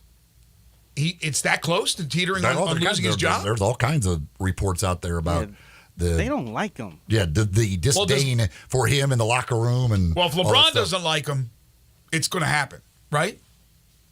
If LeBron and Anthony Davis don't like him, he's done. Well, yeah, I don't know for sure how close they are to firing him. But if the Grizzlies go in there and beat him tonight, they've lost, what is it, like 9 out of 11 or something like that. They've been struggling, and there's a lot of talk out there around old Darvin Ham. I don't know who they would possibly go after if they did make a move, but theoretically, it tonight could be that night if the Grizzlies could go in there, especially if you went in there and beat them badly on their home floor. I could see something happening, but and really because of the fact that they're struggling the way they are, this is a game for the Grizzlies that because the rest of these aren't. There's not a whole lot of real winnable ones. Just as you look at it, I mean, they're probably going to be underdogs in most of these games coming up. So against a struggling Lakers team, this would be a good one to get a win. Yeah, Lakers have lost 8 of their last 10. They've lost 3 straight games. They are still hanging in there in the 10th spot at 17-18, just a half a game up on Golden State at 16-18. And a game up on Utah at 16-19. Again, the Grizzlies at 11-23 are 5.5 games behind that 10th spot. But as I said, with the next 7 games, and a very tough 7 games indeed, that gets them to the halfway point of the season. And you're going to have to dent into this deficit. You can't win 1, lose 2, you're done. You have to basically win 2 out of 3, maybe even 3 out of 4. But you have to win some of these games that you're not expected to win. And what's interesting with the Grizzlies, as everyone knows, they've played much better on the road than they've played at home. They're 8-10 on the road, for goodness sakes. A team that has struggled the way they've struggled, have dealt with all the injuries, are 2 games under 500 on the road, but they're 3-13 at home. Go figure. So, yeah, you're right, Eli. This is a game tonight right now with the Lakers a little bit off kilter that you need to go in there and win. You turn around, you play the Suns on Sunday. The Suns are 18-16. They're in the 9th spot. Again, they haven't played that well because they haven't had the big 3 together, and who knows what will happen even when they have them together. I think you're one of the people who thinks it may not work, but they haven't had Bradley Beal. Durant's been hurt a little bit, so not sure what his status will be. I think he's day-to-day, what his status will be for Sunday. And then you turn around and you play Dallas on Tuesday on the road before coming back home. You have to figure out a way to win some of these games. In the next 7, you have to go minimum 4-3. You turn around and go under 500 in the next 7. Now you're at the halfway point. You haven't made any dent into the deficit. and you can wave the white flag. Got to be honest with you. I mean, after a while, there's only so many games left and so many teams that you got to leap over. But I think tonight is that possibility for the Grizzlies. Certainly, you look at this one, you look at Golden State when they come in here as, and probably the two most winnable of this stretch. And those are the two worst teams record-wise that you'll play in this stretch, because everybody else is above 500. Those two are below 500. Do you think Draymond will be back? And now he's back at the facility? I would guess he's probably going to be back if they've gotten to the point where he's now allowed back in and starting to get back with the team and practice. I'm going to guess that he'll probably be back by the time. Now that might be the first game back. It might be. Maybe he's back one or I don't know exactly what their schedule is, but I'm going to guess that he'll probably be back by that game. The NBA All-Star. They lost a tough one last night. Oh, my God. Oh, yeah. I want to talk about that in a minute here. Jokic. Yes. We'll get to that in just a second. NBA All-Star fan voting. First returns yesterday. Ja Morant, despite missing the first 25 games, 7th among the Western Conference guards. Luka is 1. Steph Curry is 2, but Ja's still getting that support that you would imagine he would get, and he's gotten it. The Grizzlies also yesterday, and I knew this had to be coming in the next few days, and it happened yesterday, they announced the Legacy Awards and not the nominees, but the recipients of this year's Legacy Awards. It's part of the team's annual MLK Junior Day game. It's the 22nd annual. And I want to say the 17th symposium and awards. I may be wrong as far as the number is concerned, but it is one of my favorite things. I know it is for you as well, Eli, to watch, to listen to see these great people that are honored. It's not just athletes, but somehow obviously associated with sports. But former players, former coaches, executives, men, women that have been honored over the years by the Grizzlies. It is just a tremendous thing that they do. And this year, the Legacy Award winners, the honorees will be Alex English, NBA Hall of Famer, Calvin Hill, who was a terrific football player and the father of Grant Hill, Ozzie Smith, the Wizard of Oz, the Hall of Fame baseball player, and Renee Montgomery, a 2-time NBA champion and a leader in her community. She fights for civil rights and things of that nature. These are 4 tremendous names that will be honored as part of the MLK Junior Day game. Yeah, no doubt. It is a great event that they do every year. Love everything about what they do with the MLK Day game. But yeah, the symposium is always a fantastic event to go down to before that game and get an opportunity to listen to these folks speak. And certainly I would expect it to be no different this year. You alluded to the Denver game. There were only 2 games in the NBA last night, and they were both tremendous. You had Milwaukee beating San Antonio 125-121, and we will talk about that Giannis-Wemby battle in a second. But Denver and Golden State, my gosh, out in San Francisco, Denver wins 130-127 as Nikola Jokic banks in a 40-footer at the buzzer. Yeah, and it was a 26-5 run to end the game, to come back and win. And yeah, that shot, and he said he knew he was going to make it. But it's he's missed 5 shots in his last 4 games. We take him for granted, don't we now? We take Jokic for granted. He ended up with, where are my numbers here? What did he end up with points-wise? Let me see. He had 34? 34 points, 10 assists, 9 rebounds. Just missed the triple-double. Yeah, off night for him. Denver, or Golden State rather, in the third quarter, Eli, you know this, 44-24 is what they outscored Denver.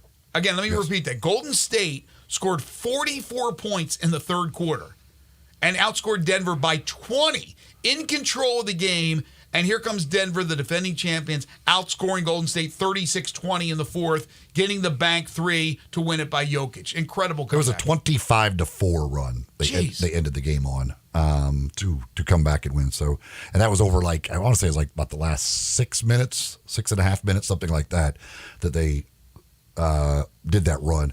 The look on Steph Curry's face after that shot went in. I mean, it's funny too because it's basically a Steph Curry shot that he hit, but Curry, he's like, really? Did this just happen? What the hell's going on? Because Golden State, they are struggling as well, and looked like that was that third quarter and most of the way through the fourth looked like they were going to pick up a huge win, and then suddenly, not the case because Mr. Jokic showed up. Curry went for 30, added 6 assists, hit 5 of 12 threes. Golden State, 15 of 36 from 3, which is 41.7%. You'll take that any day of the week. And Denver, not known as a big three-point shooting team, they score a lot in the paint. They were 9 of 26, so it wasn't like they won it at the three-point line. But Aaron Gordon contributes 30. You had Jamal Murray contributing 25. Perry Watson got you 19 off the bench for Denver. So Denver, again, quietly, or Peyton Watson, what is it? Perry Watson. Peyton Watson. But very quietly doing their thing as the defending champions. And I do think at times we forget about just how good Jokic is. Defensively, I don't know how you scheme for the guy. I think maybe when they put their game plan together for Denver, they go, there's nothing you can do about Jokic. Let's see if we can slow down Gordon and Porter and Murray and see what we can do about their bench contributing. But Jokic is going to get his triple-double. And with both games last night, you saw a lot of points being scored again. Yes. As everybody had at least 120 points in the 2 games last night. The lowest scoring was the Spurs at 121. They were actually having a discussion yesterday on, I think it was on the NBA Today deal on ESPN, whether all of the scoring is a bad thing.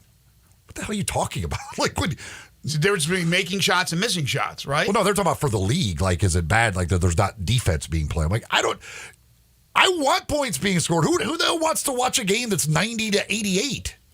I want points to be scored as long as they're scoring against a team that is willing to try to defend.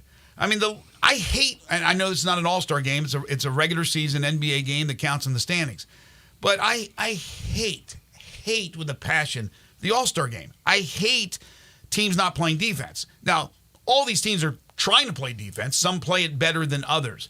But if you're making shots because your offense is better than their defense, I'm fine with that. I don't mind a 135-130 game at all. You're right. Who wants to see a game in the mud?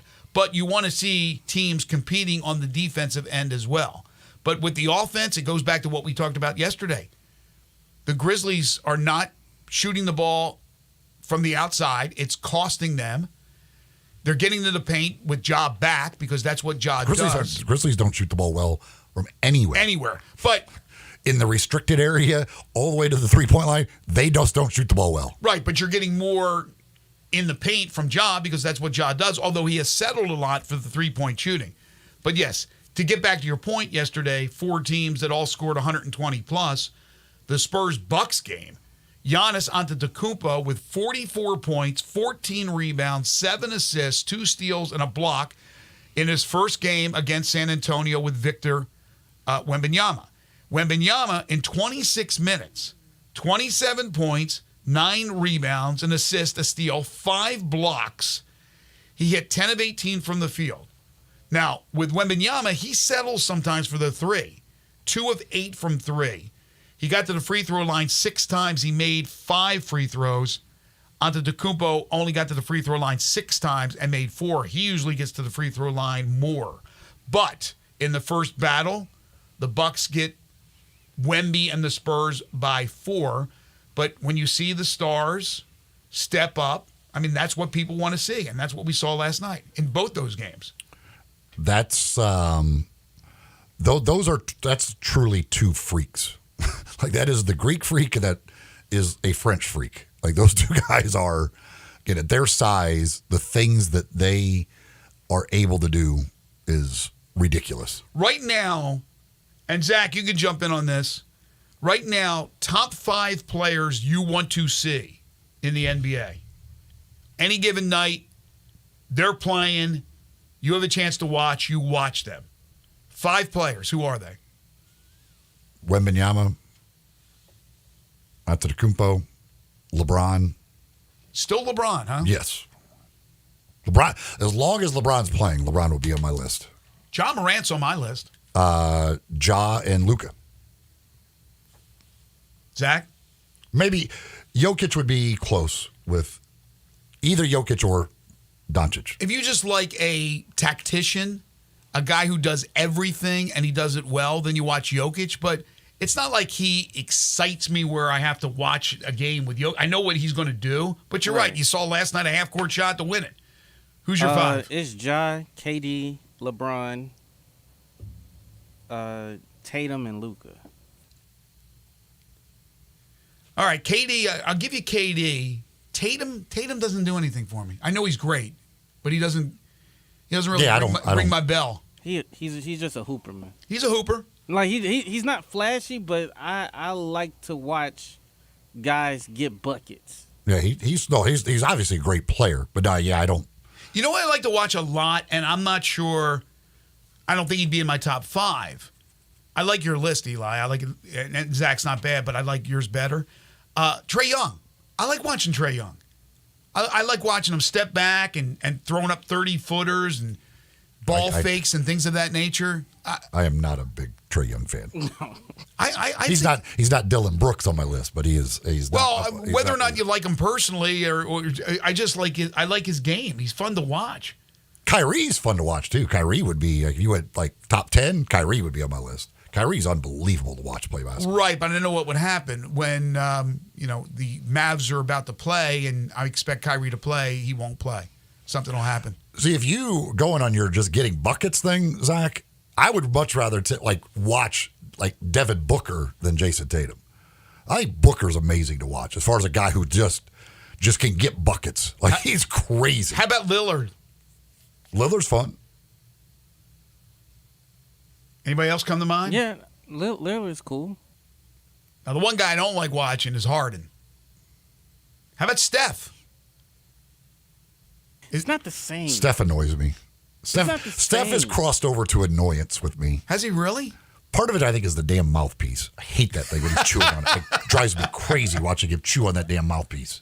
So I think we gotten so numb to his greatness. I think you're right. In a sense, because it's like, it's like Steph pulling up for 35. All right, we've seen that before, buddy. Yeah. Right. How about like Shai Gilgeous-Alexander? Any of those young guys, those young studs, like Banchero, Shai Gilgeous-Alexander, Halliburton. Tyrese Halliburton for sure. I'll watch him. If I want to watch a free throw parade, I would watch Shai Gilgeous. I was like, he's not funny. All it does is you get foul to go to the free throw line and make every one of them. Right. That's why it gets annoying. Yeah, that part is annoying to me. Okay, it's not annoying. In fact, it's something I think you would enjoy if you haven't done it yet, and I'm sure most of you, if not all of you, have done it. And that's have lunch or dinner at Corky's. Corky's Ribs and Barbecue, a Memphis staple for 4 decades. You can dine in, carry out, drive through that no-contact delivery, have any of the services delivered to your home or office, and they will cater. They've been catering since they became a thing 40 years ago. So you got an event coming up, no matter how small, how large, contact them, find out about their services to cater your event. Now, when you head over for lunch today, for dinner, or this weekend, add a third of a rack of ribs for just $6.99 when you purchase an entree, whether it be a barbecue sandwich, pulled pork plate, their award-winning catfish plate, or any of their great entrees. Party pack starting at just $7.49. They got lunch specials every single day. I often take advantage of that. 4 locations in the Mid-South: Poplar Avenue in Memphis, Poplar Avenue in Collierville, Germantown Parkway in Cordova, and Goodman Road in Olive Branch. By the way, you can reserve their private party room at either the Cordova or Olive Branch locations.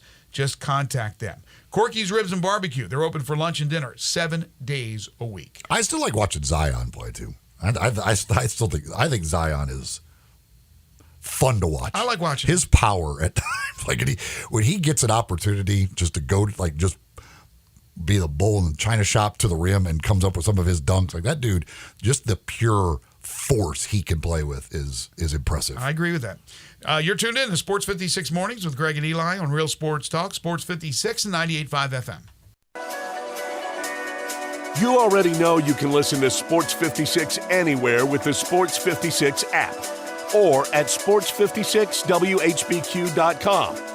But you can also watch us daily with live video of all of our shows on Twitter, Facebook, YouTube, and Twitch.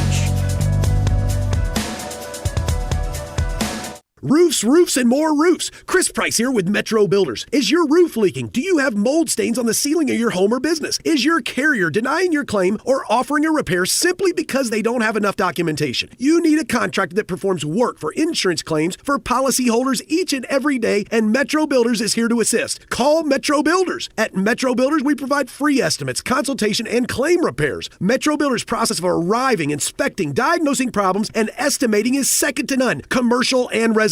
Our team of Hague-certified technicians are standing by to assist you with providing estimates and photos to your carrier to document your loss. All you owe is what your policy states. No large fees on top of the final scope. We use high-grade materials and are certified by companies like Atlas, CertainTeed, Owens Corning, and Mulehide with labor warranties up to 50 years on all of our jobs. Metro Builders provides roof repairs across the Mid-South. Call Metro Builders to schedule your inspection free. Call me. 901-375-1717. That's 901-375-1717.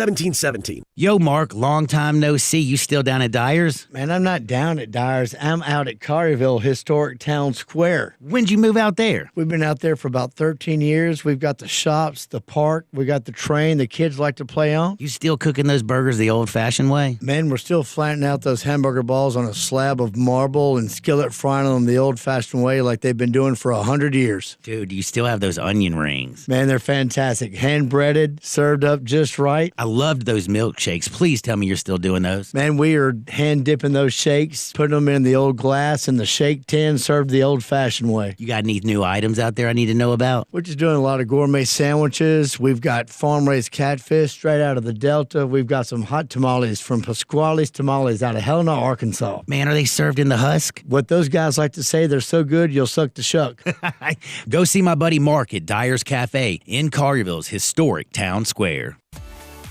At Jason's Deli, when you're dining in or picking up curbside, you can expect wholesome food and no surprises, just delicious sandwiches, crisp salads, and quick quality meals made with the freshest ingredients and no artificial trans fats, MSG, high fructose corn syrup, or artificial colors and dyes. Around here, a lot of thought goes into what we put into our food and what we take out of it, because you're not just taking a bite, you're getting a taste of who we are. New items are constantly being created to expand our menu for all tastes and special diets with vegan and gluten-free options available. Convenience and on-time delivery you can count on. It's just a click away at jasonsdeli.com, so whether you need to feed 5 people or 5,000, the team at Jason's Deli, they have the credentials and the commitment to keep you satisfied.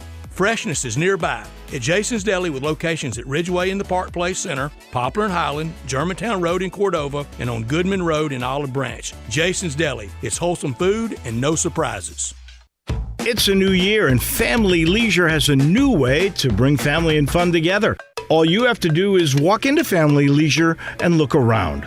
All those floor model patio sets you see, those have got to go. So Family Leisure can make room for all the new sets coming. Get a wicker sofa set for under $2,000. Pool tables under $1,500. Theater seating for under $2,000. Hot tubs for $4,000 or just for yourself. If you really want to lounge, they're under $5,000. Need patio cushions? Get them as low as $25. Oh, have you seen those infrared steam saunas? Well, now they and the traditional saunas are 25% off. It may just be the first few weeks of 2024, but that doesn't mean you can't start getting ready for summer. 2 final things. Purchase your above-ground pool now and get first in line for installation, and take advantage of special financing that's available. Family Leisure, Whitten Road and I-40, bringing the family and the fun back together. I'm Gary York. I'm the service director at Lexus of Memphis. Our service department wants to be more than just a place where you get your oil changed. We do glass repair, windshield replacement, recalibration of your camera and sonar systems, even wheel repair, tire replacement, all the things you would expect from a luxury automotive dealer. Please check out our website. You can schedule your appointment, check out our specials, hours of operation, or if you'd like to do it in person, please reach out to one of our associates at 901-271-5199. Sports 56 traffic brought to you by Curfew. Enjoy the ultimate dining experience at Curfew with specials every night. Mississippi Monday, Tuesday Ladies Night, Wing Wednesday, and Thursday Hotel Guest Appreciation Day. Curfew American Tavern Craft Cocktails, your new destination. 164 Union Avenue, main floor of the Canopy Hotel. Sports 56 traffic. Good morning. T-Dot's out here with a couple of stalled vehicles. A little bit of volume at times. It just depends on what side of town you're on. Like I-40 has picked up over here at Warford and Hollywood. Still looks pretty good right now. 51 coming in from Millington. Keeping a close eye on this traffic flow over from West Memphis. Not bad. 40 east on the bridge. A 24/7 reliable crane and rigging services right here in Memphis. Check them out online. It's Tomahawk Crane and Rigging. That website, it's tomahawkcrane.com. I'm Commander Chuck with your on-time traffic.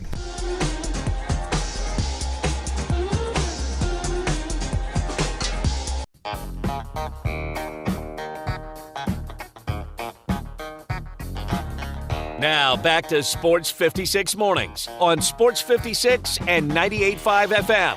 This hour is brought to you by James Gaddis Jewelers. Don't you just love it? Here once again, Greg Gaston and Eli Savoy. I don't know about you, but I was really surprised to hear that news about Quinshon Judkins yesterday. Yeah. Certainly with all of the momentum and everything else that Ole Miss has had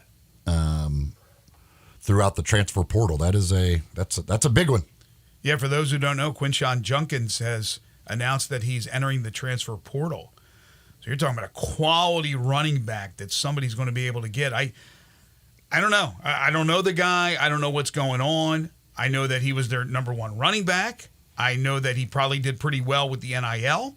I know with the Grove Collective that they have pretty good money to disperse. So I'm not sure what happened there, but Judkins is on the move. They also lost another running back named Jam Griffin, who also hit the transfer portal. We're usually talking about Ole Miss picking up players, not losing players. But again, Judkins on the move. That'll be interesting to see where he ends up. Because everybody in the country, you're talking the 2 years he's put together. Yes, that is a big time recruit now for everybody. Now we'll see where he ends up, but that he can make a big time difference for somebody. It's also official. Will Howard will transfer from Kansas State. He has one more year of eligibility, and he'll play for the Ohio State Buckeyes. Yeah, we'll see.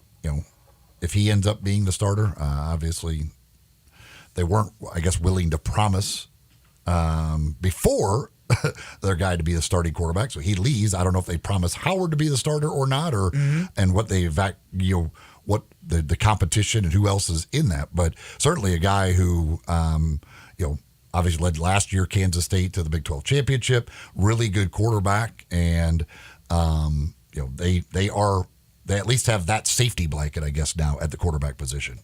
NFL last week of the regular season. There's a couple of games on Saturday, and then the rest of the games will be on Sunday, and that will include a Sunday night game, Buffalo and Miami playing for the AFC East title.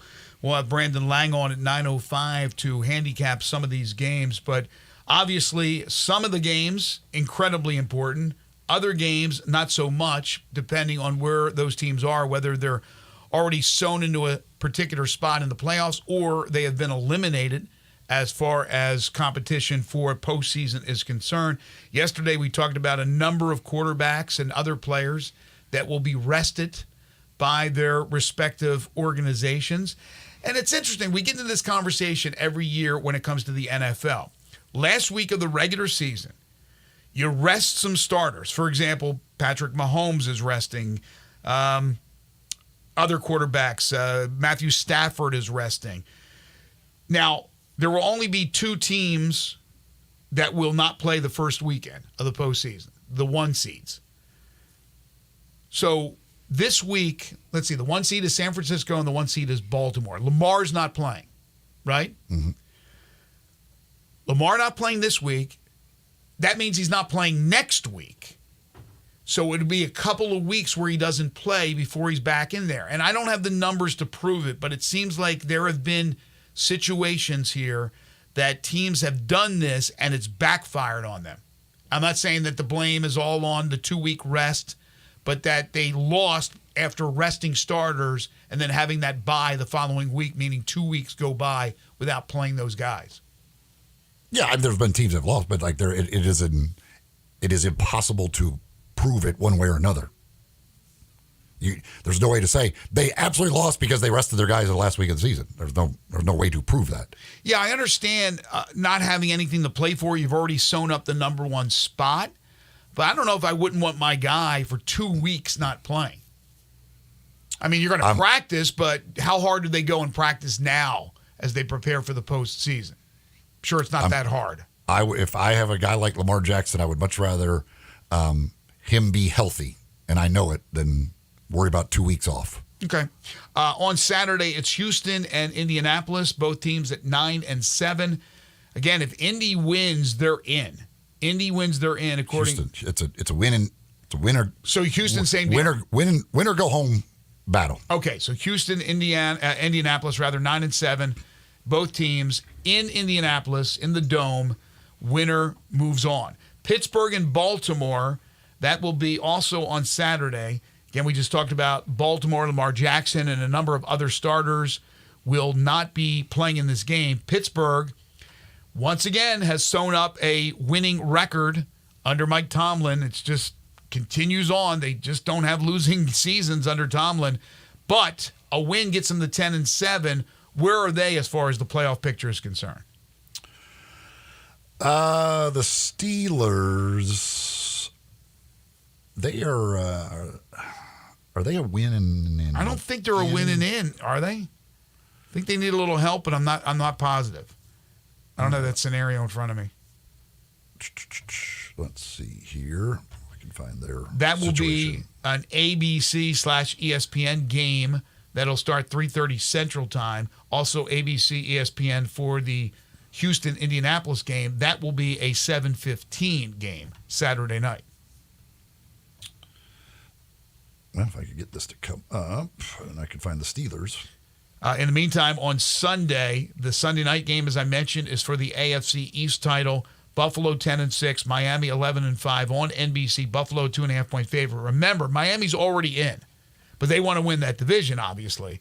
If Miami falls to Buffalo, Buffalo wins the East, both those teams in the postseason.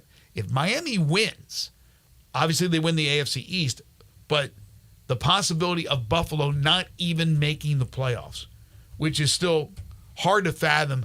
Going into this season, Buffalo was my pick to win it all. They have at times looked fantastic and at other times looked horrible. They need to look really, really good to make sure that they are in the postseason. Because, again, if they lose, they're going to need some help. Pittsburgh needs a win and a Buffalo loss would get them in. They could also they could win and a Jacksonville loss would get them in. Jacksonville plays the Titans in Nashville. If Indianapolis and Houston tie, Pittsburgh wins, Pittsburgh gets in. Well, Pittsburgh's actually in better shape than I thought because, again, it's a rivalry game against Baltimore, but Baltimore at 13-3 have already clinched the number 1 spot. It doesn't guarantee that they lose, but I like Pittsburgh. I will probably win the games we'll ask Pittsburgh could get Brandon in without winning. If Jacksonville loses, Indianapolis loses, and Denver wins. Okay, I don't think Jacksonville's losing. Actually, it doesn't even matter, Indy or Houston, whichever one loses it. Which they need. If Jacksonville loses and Denver wins, then then Pittsburgh doesn't even need to win. Okay, but Jacksonville, do we know about Trevor Lawrence? I don't think they know for sure yet if he's playing. Okay, they didn't have Trevor Lawrence last week, and they were still able to win. They'll be playing at the Titans, and the Titans have struggled at 5-11. So I like Jacksonville's chances to win even without Trevor Lawrence. But Pittsburgh is in better shape than I thought because, again, I expect them to go into Baltimore and win because Baltimore's resting players. And then you mentioned Buffalo. I'm still sticking with Buffalo. They're my pick. They were my pick at the beginning of the season. I don't change the pick. So I expect them to go into Miami and win the game, but there's a good chance they won't. So if they miss the playoffs, you're still picking them to win the Super Bowl? No, I'll What do you mean you don't change the pick? Well, during the regular season, I'm not changing because the team is struggling. I mean, right now, while they still can get into the playoffs, I'm not going to change and say, I'm going to be a bandwagon jumper and take the Baltimore Ravens or the 49ers. My pick was Buffalo. I'm sticking with Buffalo until they're eliminated. Eli, quick question. Does the Bills have a chance to miss the playoffs? Yes. I just if they lose, they could be out. Well, if they lose and Pittsburgh wins, they're out. Pittsburgh's in. Pittsburgh gets in, and they're out. And that's what I'm trying to say. That Buffalo, there is a good chance they can lose this game in Miami. Pittsburgh's going to beat Baltimore. I don't see how they won't because again, Baltimore's going to rest everybody. Pittsburgh has a chance to get into the playoffs. So Buffalo's saving grace is to win the division against Miami. They could still get in, but they need either Pittsburgh needs to lose. If they lose, they need either Pittsburgh or Jacksonville to lose. Either one of those two loses, they would still get in. And you got a Pittsburgh team or an Indianapolis tie. And you got a Pittsburgh team that really they don't know what they're doing with the quarterback. Right? Pickett is healthy now, correct? Mm-hmm. Have they announced what they're going to do? Is it Rudolph? Rudolph. And it should be Rudolph. Third string quarterback, they finally give the guy the opportunity. It's not like he had huge numbers in his second game, but he did in his first game. And they're 2-0 under Mason Rudolph. So you roll with Mason Rudolph. And that's what they're going to do. So Pittsburgh has an opportunity. But Buffalo, again, has just been a Jekyll and Hyde team all season long. Other games of note on Sunday in the NFL of importance. You got the whole deal going on with the NFC South. Tampa Bay plays at Carolina. Atlanta plays at New Orleans. What is that scenario? New Orleans right now at 8-8. Tampa Bay at 8-8. Atlanta is at 7-9. I guess if Atlanta beats New Orleans and Tampa loses somehow to 2-14 Carolina, the Falcons would get in. And that may be the only way to save Arthur Smith's job. Yeah, if Atlanta wins and Tampa Bay loses, Atlanta wins the division. Do you believe Arthur Smith will be fired if they don't make the playoffs? I don't know. I don't know what hit that. I'm not.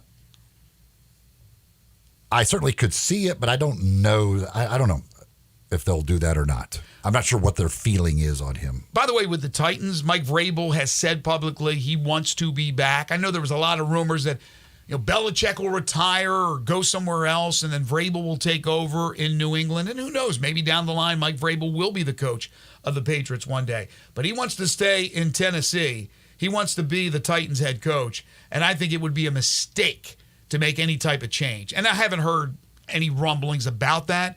But even though they're having a rough year and they've dealt with a lot of injuries, Mike Vrabel's a good coach. And I would hate to see that guy lose the job because of this bad year. I think the Titans certainly have an opportunity. They got to do better in the draft. And a lot more pressure on Rand Carthon, who hasn't been there a lot, to make these right moves as far as the general manager is concerned. But I would be surprised, and I think it would be a bad move to let go Vrabel. Yeah, I don't think they will fire Vrabel. I do think there's a chance Vrabel goes to New England. So do you think Bill Belichick leaves on his own or is fired? I think it will be a mutual decision that he'll be gone. Do you think he'll coach somewhere else or he'll retire if that's the case? I don't expect him to coach next year, but I could certainly see him at some point in the future getting back into it. But I don't think he'll coach next year. Wow. Okay. I know that's a rumor that's been out there for a while. I don't think he wants to be there for a complete rebuild. Like if he's going to go somewhere, I think he's going to want to be somewhere where it's ready to win right now. Mm-hmm. I just don't see him wanting to. They've got a lot of decisions to make with their quarterback position, and they need a whole lot. That one draft, one offseason isn't getting New England anywhere ready to go. You would think, though, that Bobby Kraft and Belichick have spoken. And if they have spoken, which I could be wrong about, then maybe Belichick and Vrabel have spoken. as well. I think they have a close relationship. So, yeah, that'll be interesting how that dynamic works out. Folks, if you've got a move coming up, maybe you've bought a new home for the new year, maybe you're moving to a new office space, whatever it is, if you've got things you need to move, get the experts, get the professionals to help you, get them to do it for you. Black Tie Moving. All you got to do, pick up that phone, give them a call, 901-316-6196. Or you could go to blacktiemoving.com/Memphis. Talk with the folks at Black Tie Moving. They work with you, coming up with a plan for your move, fitting both your needs and fitting your budget, and they give you a no-obligation quote up front. Throughout the moving process, you get a moving concierge available to answer any questions that might come up, available 24/7 to you. Moving can be stressful, but whether you get the help of the professionals from Black Tie Moving, they take a lot of that stress out of the process for you. Don't try and do it all yourself. Don't try and ask your friends to help you move. Get the professionals. Black Tie Moving, 901-316-6196, or go to blacktiemoving.com/Memphis. I just saw this on Twitter. If all three Florida NFL teams, the Dolphins, the Jags, the Buccaneers, win their games Sunday, they all win their divisions and host a playoff game next weekend. It would be the first time this has ever happened. Interesting little take for the Florida teams coming up this weekend. When we come back, I know there's some folks that want to talk about the Tigers' win over Tulsa last night. We'll get to your calls and texts. This is Sports 56 Mornings with Greg and Eli on Real Sports Talk, Sports 56 and 98.5 FM. Join the voice of the Tigers, Dave Woloshin, for Wolo and Friends. Weekday mornings from 10 to 11 here on Sports 56 and 98.5 FM. Looking for your next car? Give Car Corner a try. Car Corner, located at 2653 Mount Moriah. They specialize in cars under $15,000. Bad credit? No problem at Car Corner. CarCornerMemphis.com. That's CarCornerMemphis.com. They even have cash cars under $7,000. That's Car Corner at 2653 Mount Moriah. CarCornerMemphis.com. Look for the building with the teal green roof. Oh, not this song again. Hello, Sarah. Real quick, if you had to choose, would you listen to elevator music all day or deal with payroll compliance? Oh, payroll compliance for sure. Wait, really? Staying compliant is so much easier with Gusto. Gusto automatically calculates my taxes and files with all the right agencies for me. That actually sounds great. Hold up. Can Gusto help my small business with compliance too? Of course they can. Choose payroll compliance without the ups and downs. Visit gusto.com/radio to sign up for free. Texting enrolls you into recurring automated text messages. Consent not required to purchase. Message and data rates may apply. Hey, Dan, how you doing? Haven't seen you around the gym. Yeah, I've really fallen off. Since I turned 40, I just don't get the results I used to get. Could be lower testosterone. I went through it a while back. I got Nugenix Total T, and it's made a huge difference for me. I've seen that on TV. Is it for real? Oh, yeah. The patented key ingredient is something called Testofen, which helps boost free and total testosterone levels to help you trim up and stay lean. And it's made a difference for you? Man, I feel like I'm in my 20s again. At work, in the gym, and in the bedroom. Are they still giving out complimentary bottles for people to try it for themselves? Yeah, you just need to send them a text. Text JUDGE to 321-321 right now for your complimentary bottle of Nugenix Total T. Plus, text now and we'll include a bottle of Nugenix Thermo, our most powerful fat incinerator ever, to help you get back into shape fast. Absolutely free. Text JUDGE to 321-321. That's JUDGE to 321-321. Products and statements have not been evaluated by the FDA. These products are not intended to diagnose, treat, cure, or prevent any disease or illness. College football fans, the championship is here, and DraftKings Sportsbook's making sure you can throw down on the epic showdown for a shot at the big bucks. New customers can score $150 instantly in bonus bets for a betting $5 only on the championship game. Download the app now, and the code is HERD, H-E-R-D. That's me. New customers can score $150 instantly in bonus bets for betting just $5 on college football. Only on DraftKings Sportsbook. The code is HERD, H-E-R-D, and the crown is yours. Gambling problem? Call 1-800-GAMBLER or visit 1-800-GAMBLER.net. In New York, call 877-8-HOPE-NY or text HOPE-NY 467-369. In Connecticut, help is available for problem gambling. Call 888-789-7777 or visit ccpg.org. Please play responsibly. On behalf of Boot Hill Casino and Resort in Kansas. 21 plus. Age varies by jurisdiction. Void in Ontario. Bonus bets expire 168 hours after issuance. See dkng.com/football for eligibility and deposit restrictions, terms, and responsible gaming resources. Kansas. A good friend of mine told me about this awesome place for lunch. Oh, yeah? What's the name? Neil's Grill and Bar, where the fat man rocks. Everybody knows Neil. Where's it located? It's located in Yorkshire Square off Quince. And what's it like? The best lunch place in Memphis. You know, like real mashed potatoes and gravy. Everything is made from scratch. Monday through Friday, daily lunch specials like Monday baked chicken, Italian Tuesday, spaghetti, ravioli, Italian spinach, delicious fried catfish, fried chicken livers every Wednesday, Friday, Salisbury steak, barbecue chicken, or if you just want a vegetable plate, the best veggies in town. What about the lunch price? Meat and 2 veggies, $8.95. Meat and 3 veggies, $10.95. And veggie plate, $9.95. Big fat boy portions, man. Man, you're making me hungry. Come hear the best live local music at Neil's. Eddie Smith plays Sundays 5 to 9, Mondays karaoke, Tuesdays Debbie Jameson, Wednesdays Elmo and the Shades, Thursdays John Williams and the A440 Band at Neil's. Where the fat man rocks.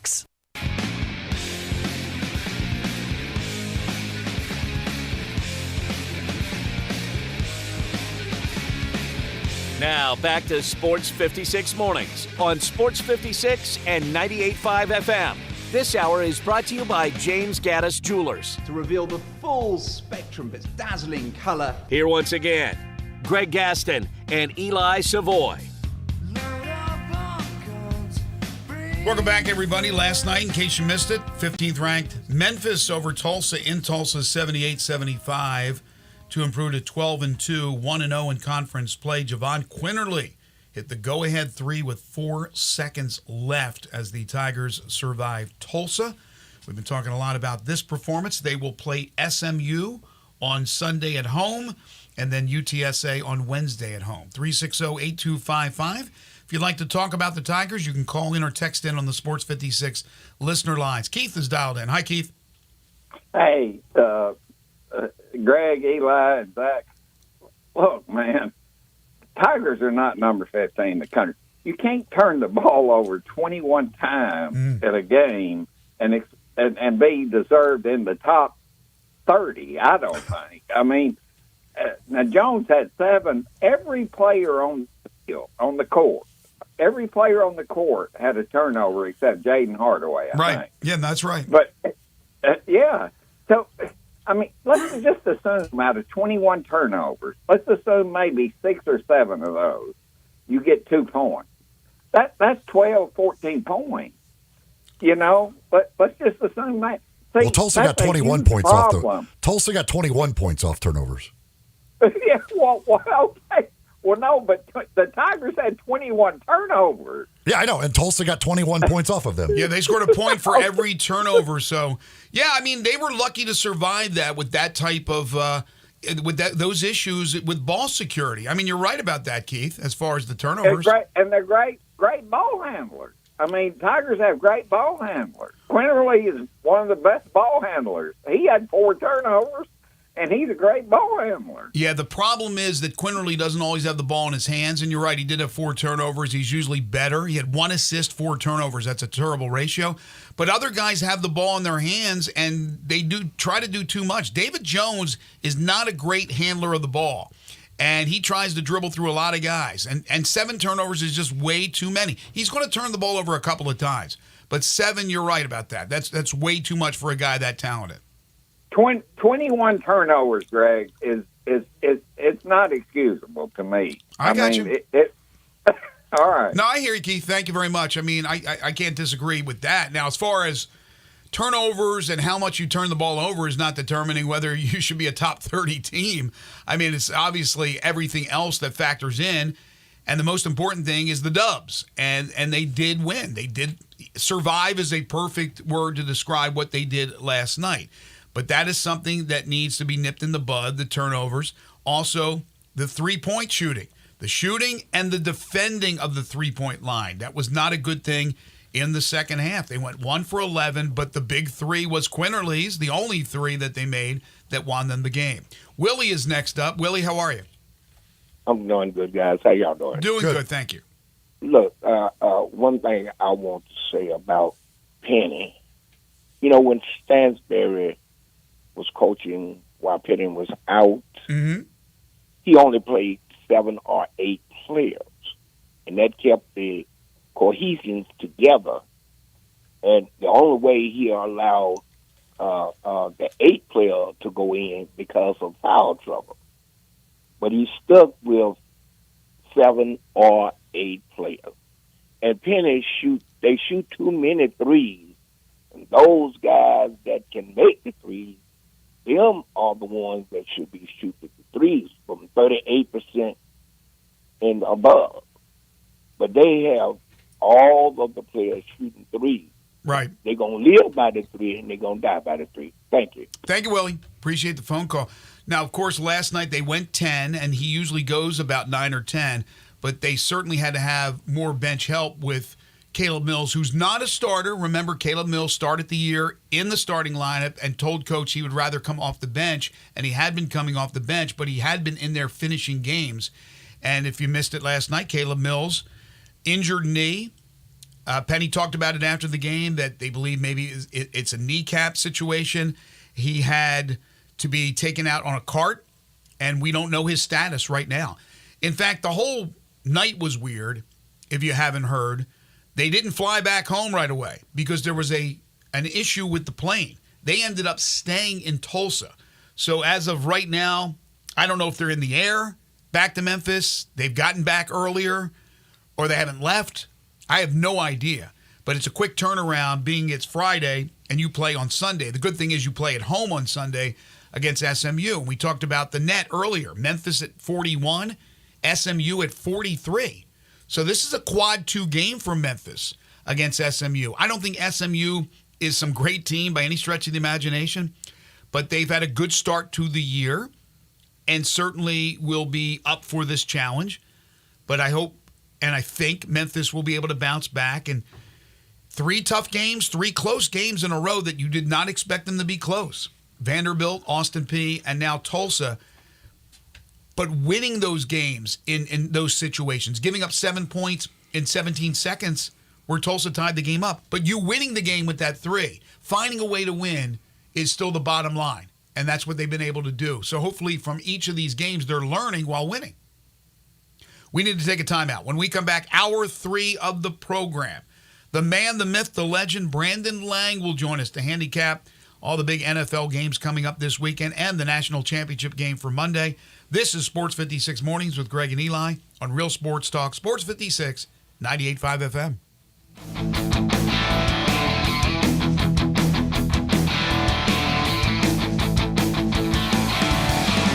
You or someone you know or care about has dealt with a difficult divorce. When facing divorce, you need the attorneys at Rice Law. Nick and Larry Rice lead the firm with 3 generations and 7 decades of experience. Located in Memphis, serving the entire state of Tennessee and North Mississippi. Rice Law is who you need to call. Simple or difficult divorce, they know how to handle it. Call Rice Law at 901-526-6701, or for more information, visit them at aboutdivorce.com. That's aboutdivorce.com. Roofs, and more roofs. Chris Price here with Metro Builders. Is your roof leaking? Do you have mold stains on the ceiling of your home or business? Is your carrier denying your claim or offering a repair simply because they don't have enough documentation? You need a contractor that performs work for insurance claims for policyholders each and every day, and Metro Builders is here to assist. Call Metro Builders. At Metro Builders, we provide free estimates, consultation, and claim repairs. Metro Builders' process of arriving, inspecting, diagnosing problems, and estimating is second to none, commercial and residential. Our team of Hague-certified technicians are standing by to assist you with providing estimates and photos to your carrier to document your loss. All you owe is what your policy states. No large fees on top of the final scope. We use high-grade materials and are certified by companies like Atlas, CertainTeed, Owens Corning, and Mulehide with labor warranties up to 50 years on all of our jobs. Metro Builders provides roof repairs across the Mid-South. Call Metro Builders to schedule your inspection free. Call me. 901-375-1717. That's 901-375-1717. This holiday season, give the gift of Gould's with a Gould's gift card for someone you love. It's the perfect gift for everyone. The Gould's gift card doesn't just send wishes, it grants them in-store and online. Just come to any Gould's and pick up a gift card, or go to GouldSalonSpa.com to purchase online. That's GouldSalonSpa.com. Happy holidays from Gould's. Gould's Salon Spa, locally owned and operated since 1932.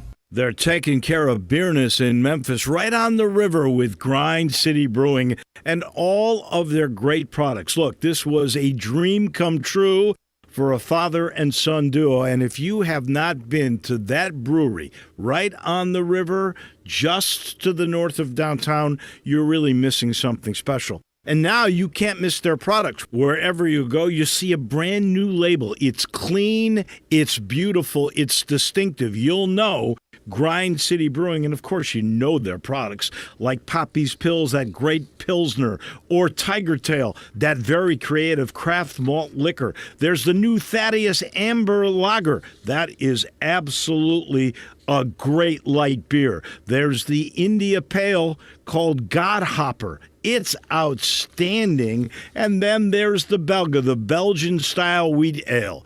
They keep bringing hits at Grind City Brewing. We are Sports 56, WHBQ Memphis, and W253DF Memphis, Flynn Broadcasting Stations. Sports 56 traffic. Good morning. A little bit of traffic volume at times making its way 55 north up through South Haven. It hadn't been that bad this morning as far as serious accidents. There's some volume spotted just in the last few minutes on 240 westbound over here at Walnut Grove as that traffic increases coming inbound on Sam Cooper. Hey, Weimer's Jewelry located 7525 Highway 64. They are your Valentine's Day headquarters. Shop local this weekend for Valentine's Day. I'm Commander Chuck with your on-time traffic.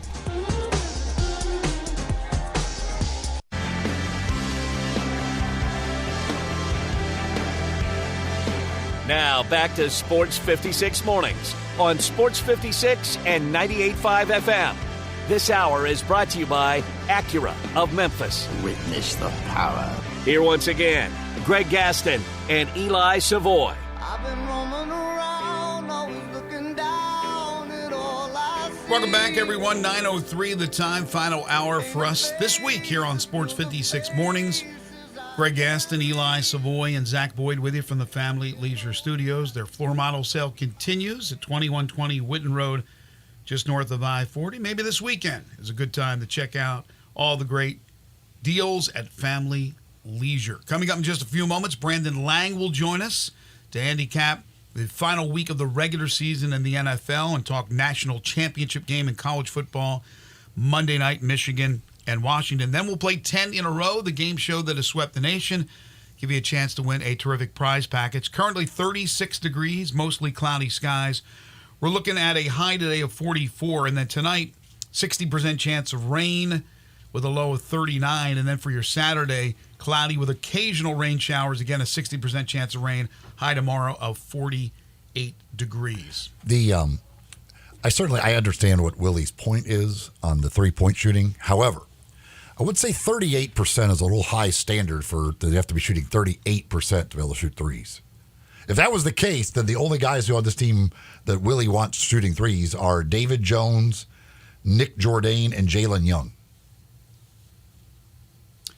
What is Ashton shooting now from three? 34%. 34%. And I mean, if you look at last night, I mean, David Jones took the most threes, and he would be the guy that you would want taking those threes. Well, I guess he and Quinterly both took the same. They both took 6, but Jones went 1 for 6. Your best shooter went 1 for 6 from three-point range. Well, look, I understand Willie's point is, come on, if you're not hitting the threes, I'm sure he meant get it inside, get it to the rim. You're a bigger, stronger team. Go and get easier or higher percentage shots as opposed to taking those three-point shots, especially if you're a let's just say around 30% three-point shooter or less. But that is the offense. That's what they do. Drive, kick, move the ball around the perimeter, open three. The green light is on for all those guys. So even though Jaquan Walton hit a spell where he made 1 of 27, he's made a couple of threes since. But what's his three-point shooting percentage? It's got to be under 25%, right, for the season? Yeah. He still has the green light. That will not change. Now, there are going to be certain plays designed to take it inside, to do high lows that people We've seen Jourdain. He's 12 out of 55. What is that? 21.8. So we've seen the high lows with Jourdain and with Malco, and I'm sure they will get Naquan Tomlin involved in those. But for the most part, it's dribble. If you can get to the hole, get to the hole, but it's kick and shoot the open threes. And that's the way it is for a lot of teams with their offenses. It's dependent upon the three-point shot. And the old adage, again, live by the three, die by the three. It's time now to talk with Brandon Lang. It's time to handicap this week's action. Joining Greg and Eli is sports handicapper Brandon Lang, subject of the movie Two for the Money. It's P equals P. You walk into a strip bar and you let her take your hand and drag you into that champagne room. Pressure equals problems. You just can't do it. And I'm telling you, pressure equals problems in the NFL. Get Brandon's plays at BrandonLang.com. There's 4 things you can't handicap in sports. There's 4 things. Penalties, turnovers, player stupidity, and coaching stupidity. What are they smoking? Also, listen to Brandon with Clay Harbor and Cam Rogers on the Believe Podcast Network. You're on a dating app, and they don't show a body picture. Run! Run! Now, here's Brandon with Greg and Eli. They broke the mold when they made Brandon Lang, the one and only, joins us now on the program as he does every Friday. How are you, Brandon? Romance 101. You guys ready? Yep. So, my girl, we're going to live together in New York this summer. That's a big step right there. Whoa. So, but in all the wealthy guys she dated in her life before she met me, we get to Manhattan, check in a hotel, Park Hyatt, great property. And I got this planned out. I was going to do it for my mom because my mom always wanted to go to New York City. That was her dream, but I couldn't get my mom on a plane from Vegas. I'm like, Mom, I'll even give you an Ambien. Just, you'll get on the flight, give me an Ambien, you fall asleep, you wake up, you're in New York. She wouldn't do it. Couldn't get her there. But her dream was to take a horse and carriage ride through Central Park. And I always not only want to do it for my mom, but I always wanted to have that special someone to do it with. Now, my ex was not that special someone, but that's a whole different story. I tried to break up with that narcissistic psycho. Yeah. In hindsight. You know, she had a coke problem, and I tried to help her. And once I try to help someone, and you get on my heart, you wake up out of a fog, and then I'm going to break up with her for good. She's pregnant with Ireland, so what am I going to do? I'm going to leave that daughter in the hands of that narcissist, so I waste 12 years of my life. Whatever. I told my girl, whatever's gone on in my past that led me to you, I'd go through it exactly the same way. So I'm like, you know what? I'm going to take my girl down to Central Park, bottle of champagne, couple champagne glasses, cut up strawberries, get in that carriage ride, and go through Central Park. I mean, romance 101. Now, I'm thinking that, these brothers she dated in the past, one of them had to put her in a carriage ride. Had to. You can't get any more romantic than that. You can't. Listen, you know these millionaires ain't doing that. And I'm above that. Here, I'll buy you a $35,000 Chanel purse, but I ain't around no carriage ride in New York City. So we get down there. Now, remember, I think one of them's had to have done it. I mean, can we get some romance in here? But a rich guy dating a girl, their picture of romance, they have $50,000 Rolex. Good, there you go. How you feeling? Feeling good? Trying to buy love. You can't buy love. Listen to me. You can't. No, the Beatles said that once. You can't buy me love. No, they can't. Can't buy me love. As we walked up, and she still doesn't. We walked right by the horse and carriage. She still hasn't put 2 and 2 together. I stopped right by and I'm like, hop on up, babe. No. Hop on up. We got in that horse and carriage. I broke out that champagne, put strawberries in it. Bam. Brandon Lang. So we went through Central Park. It was fantastic. New Year's was fantastic. Just another great time together where it's perfect, and it's just rolling along. But it was special. You're a hopeless romantic. Was it cold? Was it a cold carriage ride? No, it was. Well, first of all, when you get in, they give you this real red warm blanket, so you're warm as can be. There you go. And the only mistake I made was I hopped in this carriage. And this guy goes, "All right, I got another people in 20 minutes. It's supposed to be 45 minutes." And my girl was like, "It's still fine. It's still fine." And just, I'm a perfectionist, and I like things to be absolutely perfect. I wanted that 45 minutes. Why'd you get shorted? Why the hell did you get shorted? Yeah, I wasn't clear. I was so excited for the moment. I was so excited just to get her in there and I told her from day one, I can't compete with their wealth. I can only compete for your heart. That's it. I mean, I do fine, and I'm comfortable. In Vegas, what I make would be phenomenal. In New York, when you date a New York women, I mean, you need a little bankroll. I'm just saying, you need a little bankroll, a little something. But when you meet a woman who's ready for love and you capture her heart, you just roll with it, and we're rolling with it. It's fantastic. But the horse, I was just excitable. By the way, the horse wasn't eating any beefarino, was it, before the carriage? No, the horse was great. I actually went up and tried to pet the horse. Bit my hand off. He's like, get this big white man away from me. Get this big 6 foot, get away. I'm like, but gotta be careful on those horses. We got nipped up. We got nipped on the time, but overall, it was just just a great weekend in Manhattan. I'd never done New Year's in Manhattan. She found a nice jazz bar to go to, and we sat there and brought in the New Year, and it really was. Nice. It was just. We both even commented each other.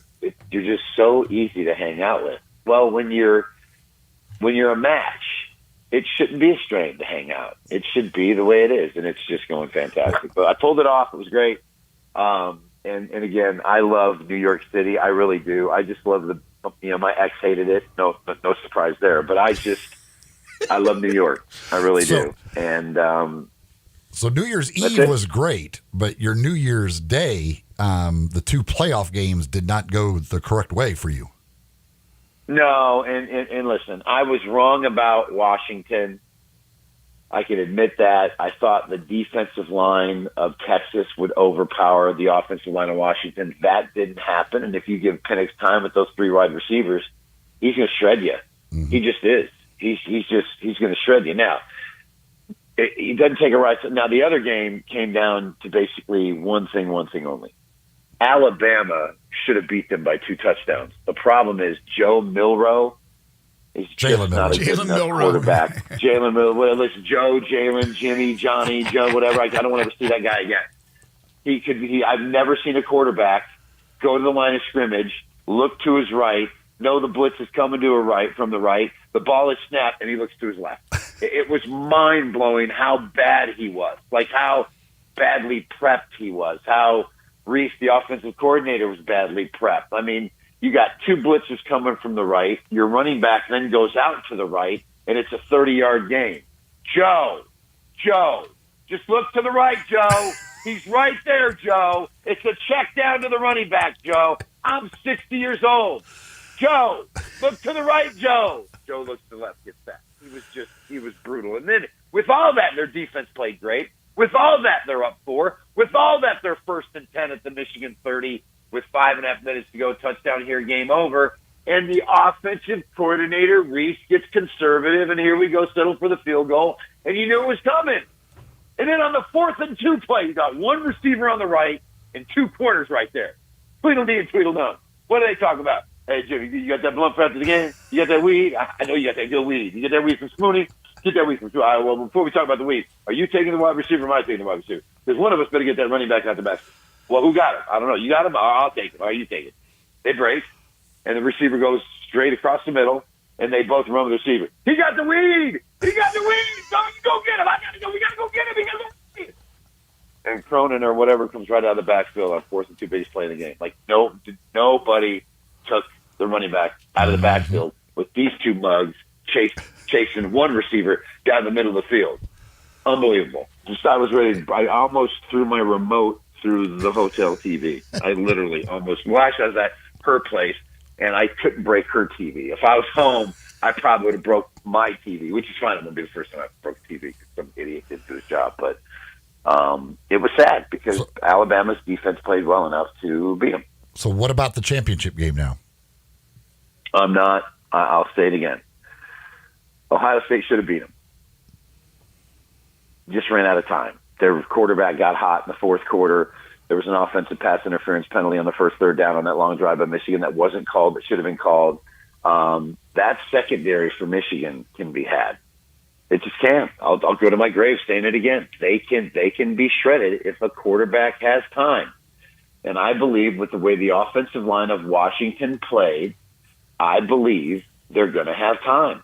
And I believe 4.5 is way too much of a number. Am I a little worried about Michigan's run game? Yeah, but it doesn't take a rocket scientist to figure out if I'm a head coach of Washington, let's put 8 in the box, let's sell out, and let's force this kid to throw 25 times to beat us. Mm-hmm. Let's just do it. They ran the ball 190 times against Penn State and only threw 7 times. That's it. I mean, let's go. All right, J.J. McCarthy, let's go. Throw 25 times against my secondary to beat us because our offense is going to get going. Our offensive line is going to protect. Listen, I think Washington can score 30 on them. As crazy as that sounds, and people, oh, boy, you better put that crack. I don't smoke crack, but it sounds like a crack pipe type statement. I think Washington can score 30 on them. I think he's going to have time to throw. And I think you're going to see those 3 wide receivers for Washington are a beast. Yep. Beast. And they've been undervalued. Washington's been undervalued the whole season long. The defense is good. Nobody gives them any credit. They're getting 4.5 once again.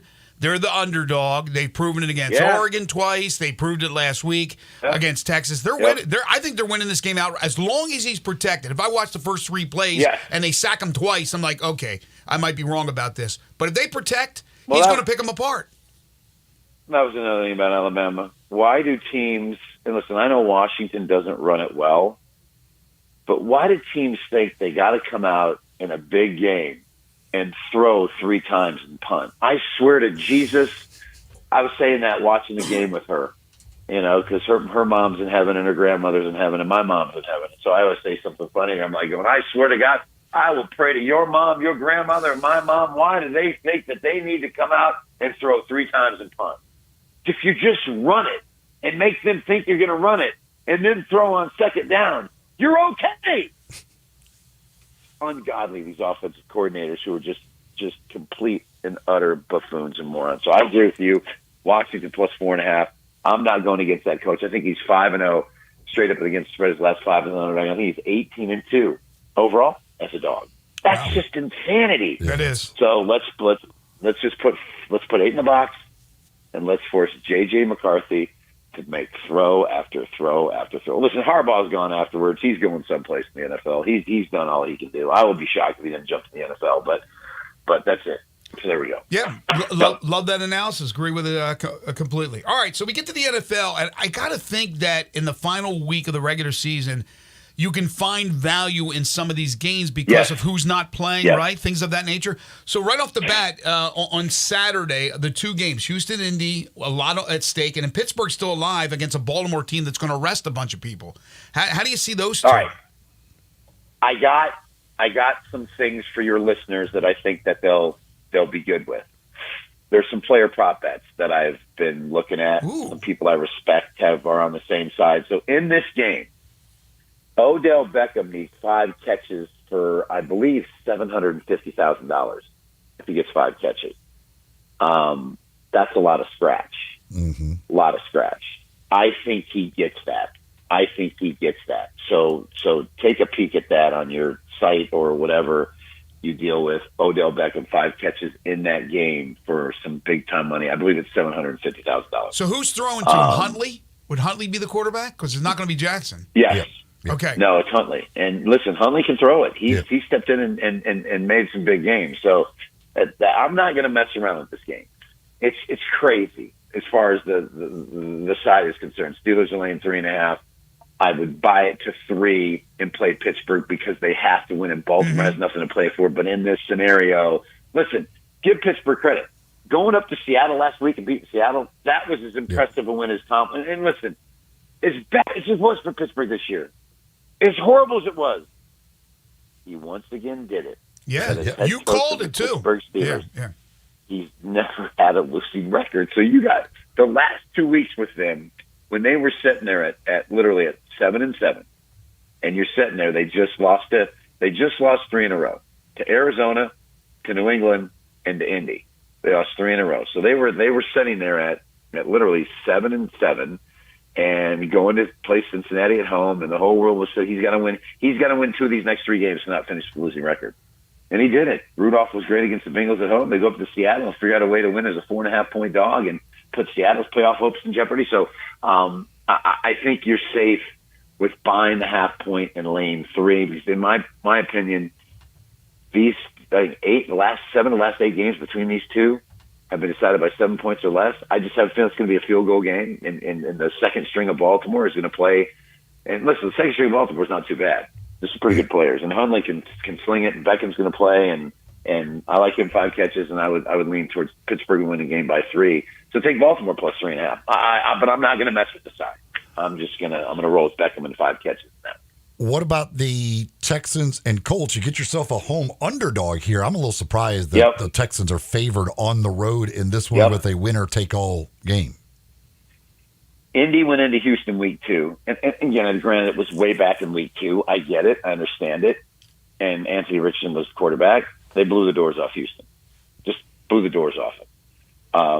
The whole world's on Houston here. Line opened up Indy -1. It's up to Houston -1.5, 2. The whole world is betting Houston.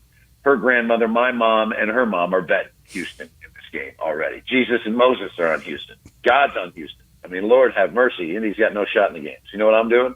I'm taking Indy plus. Yes. Simple as that. Tampa Bay, coming off a pathetic performance, they're at Carolina. You figure they're going to win. They're only a 4.5-point favorite. If they win, do they win the South? Did we say that, Eli?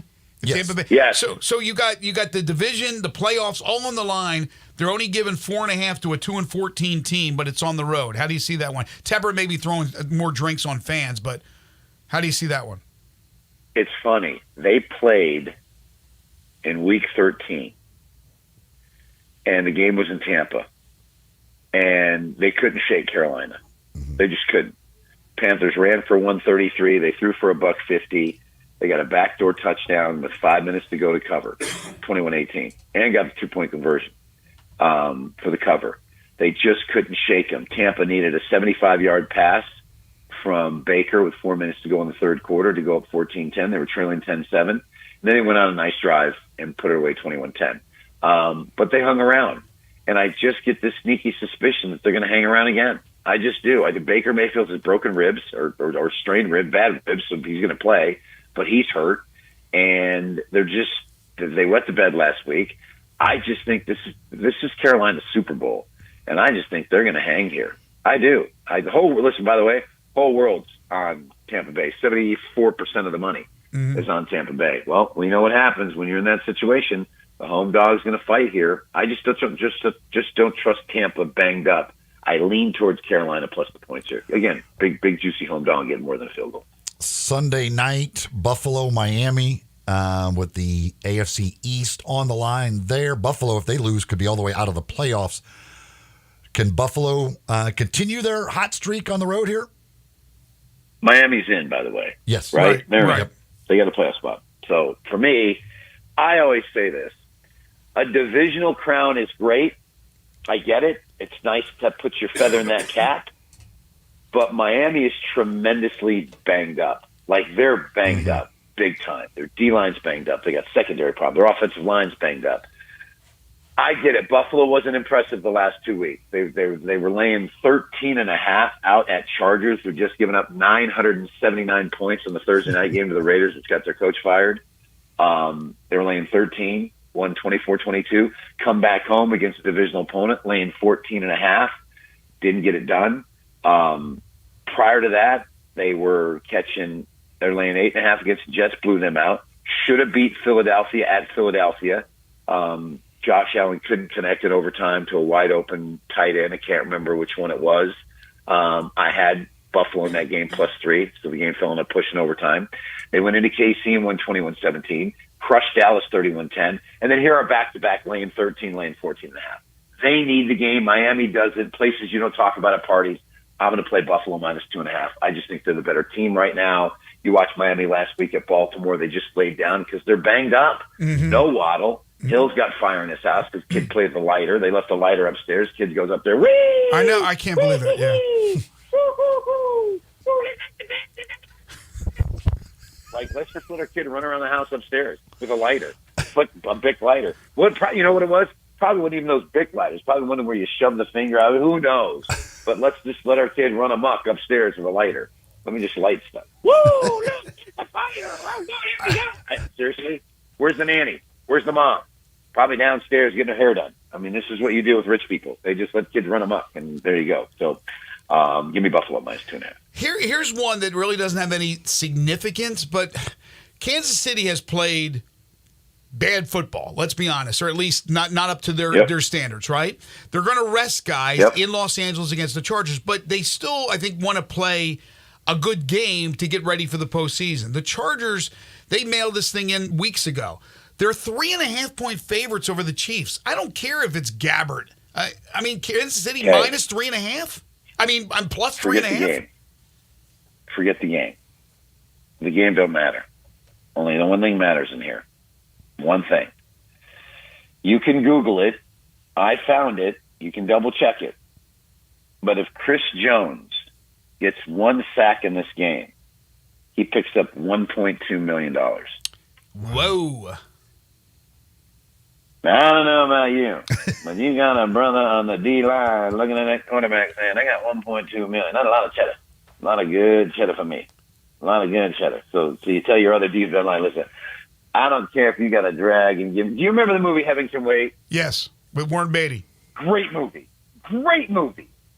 So when he buys the team and he goes to try out, first of all, he gets in shape. He's got the butlers running passes out in the yard. It's hysterical. Warren Beatty really can't throw it, but it's the 70s, so he sold himself being a quarterback. So when he goes out to try out as the quarterback, they got the other owner upstairs and go, well, what kind of big move did he make? Well, I said I'd sell my team for $45 million, and he said okay. So now the old owner's sitting up there, and that's the Coliseum, and they're filming this scene, and he gets under center. And Deacon Jones says, the offensive lineman says, hey, Charlie, give me a little room here. And Charlie kind of moves over, and they just drill him. Right. They just absolutely drill him on the first play. So the second play getting down, and the other D-line for them, because this was their Super Bowl team, so it was Deacon Jones, and whoever the other dude was, he goes, hey, Billy, give me a little room here. And Billy kind of moves, and he just crushes the quarterback. And then, of course, Warren Beatty says, all right, you guys want to do it? Give me one pass. Give me one pass. So like, let's shoot twice, and I'll walk off, and then he completes the pass. If you don't think Chris Jones is going to say that offensive line chimes, hey, I got about 100,000 for you. I got about 100 G. I'm getting 1.2 million. You just move over a little bit here. I'll throw you 100,000 after the game. Can you let me slide over? If you don't think he's going to get one sack, absolutely crazy. What do you think? What do you think would happen? What do you think would happen? Excuse me. If Andy Reid said, "Hey, Chris, we're resting guys for the playoffs. We're going to rest you," yet knows that he has this right. I mean, you can't do that to a player, can you? No, he held out. He held out. They lost week 1 to the Lions. He plays week 1. They beat the Lions, no doubt about it. So put that in perspective. You ain't gonna deny this guy at least one. All right, Chris, I'll give you a half. Yeah. I'll give you the first half. He's gonna get it. There's no way he does not get a sack here. So there you go. Yeah, what Andy Reid hopes is he gets it on like the first drive, and then you can take him out of the game, and everybody's happy. Well, it's like Miami was getting drilled the other week, and then kept Bradley Chubb in the game. Unbelievable. And he's out for the year now. So, I mean, that's the worry about leaving a guy in. Like, God forbid Chris Jones got hurt. You know what I'm saying? But you're right. They're not going to deny him the chance to get that 1.2. I've said Mike McDaniel's not the sharpest tool in the shed. He looks like he should be running be the manager of the Geek Squad at Best Buy. He's a weirdo. We're not going to argue that point. He's completely, utterly not all there to be running a franchise. Let's just be honest with you. What happened in the Monday night game against Tennessee, where he did as head coach of a football team, after Will Levis just shredded you on one drive and Vic Fangio never blitzed, you're the head coach, you get on the headset and said, listen, if you don't bring the house on every play against this kid, I'm going to fire you after the game. Do you understand? But when you're 21 years old and you're the head coach and your defensive coordinator is 99, you're going to respect your elders. Mm-hmm. So you're just going to let Vic do whatever he did, which he did on the second drive, and let him go right down the field again. So not the two sharpest tools in the shed there, fans. So there you go. It'll be a fun weekend, NFL Monday Night National Championship. Oh, wait. Yeah, what do you got? Oh, one more for you. DeAndre Hopkins needs 49 yards for the Tennessee Titans. Needs 49 yards for $750,000. So get on that one too. By the way, 49 yards for Hopkins. 49. So for OBJ 5 catches, Hopkins 49 yards, Chris Jones 1 sack. 1 sack. Watch those three. Get on the Saints -2.5. There we go. We're on Washington plus the points. Big, nice segment. Oh, wait. I think we lost the slap game, paddle game last week. Yeah, what's on a losing streak? 2 in a row. On a losing streak. 2 in a row. So what is it this week? And she's coming in. I got big news for you too. My reality show called Cappers is all systems go. We'll air on Pluto Network. We're filming the first 2 episodes starting Sunday. Wow, good for you. You'll be able to watch it on Pluto. And my girl was absolutely hysterical, by the way. Probably she's done a lot of funny stuff, like a lot of funny stuff. I told you about. Took us an hour and a half to walk 1.5 blocks after the U2 concert because these mushroom thingies they gave us that we were just not even functioning. Then we got to the valet machine, and I'm trying to get the ticket to work, and I can't get it to work. And she's more gone than I am, and I'm trying to get the ticket to work. And she goes, "Honey, I'll try it." And I'm looking at her going, "You gonna try to get this ticket to work?" So I should have filmed it. But I gave her the ticket to work, and I leaned back and said, "Well, babe, I couldn't get it to go, and I'm more sober than you are, but go ahead and get your groove on."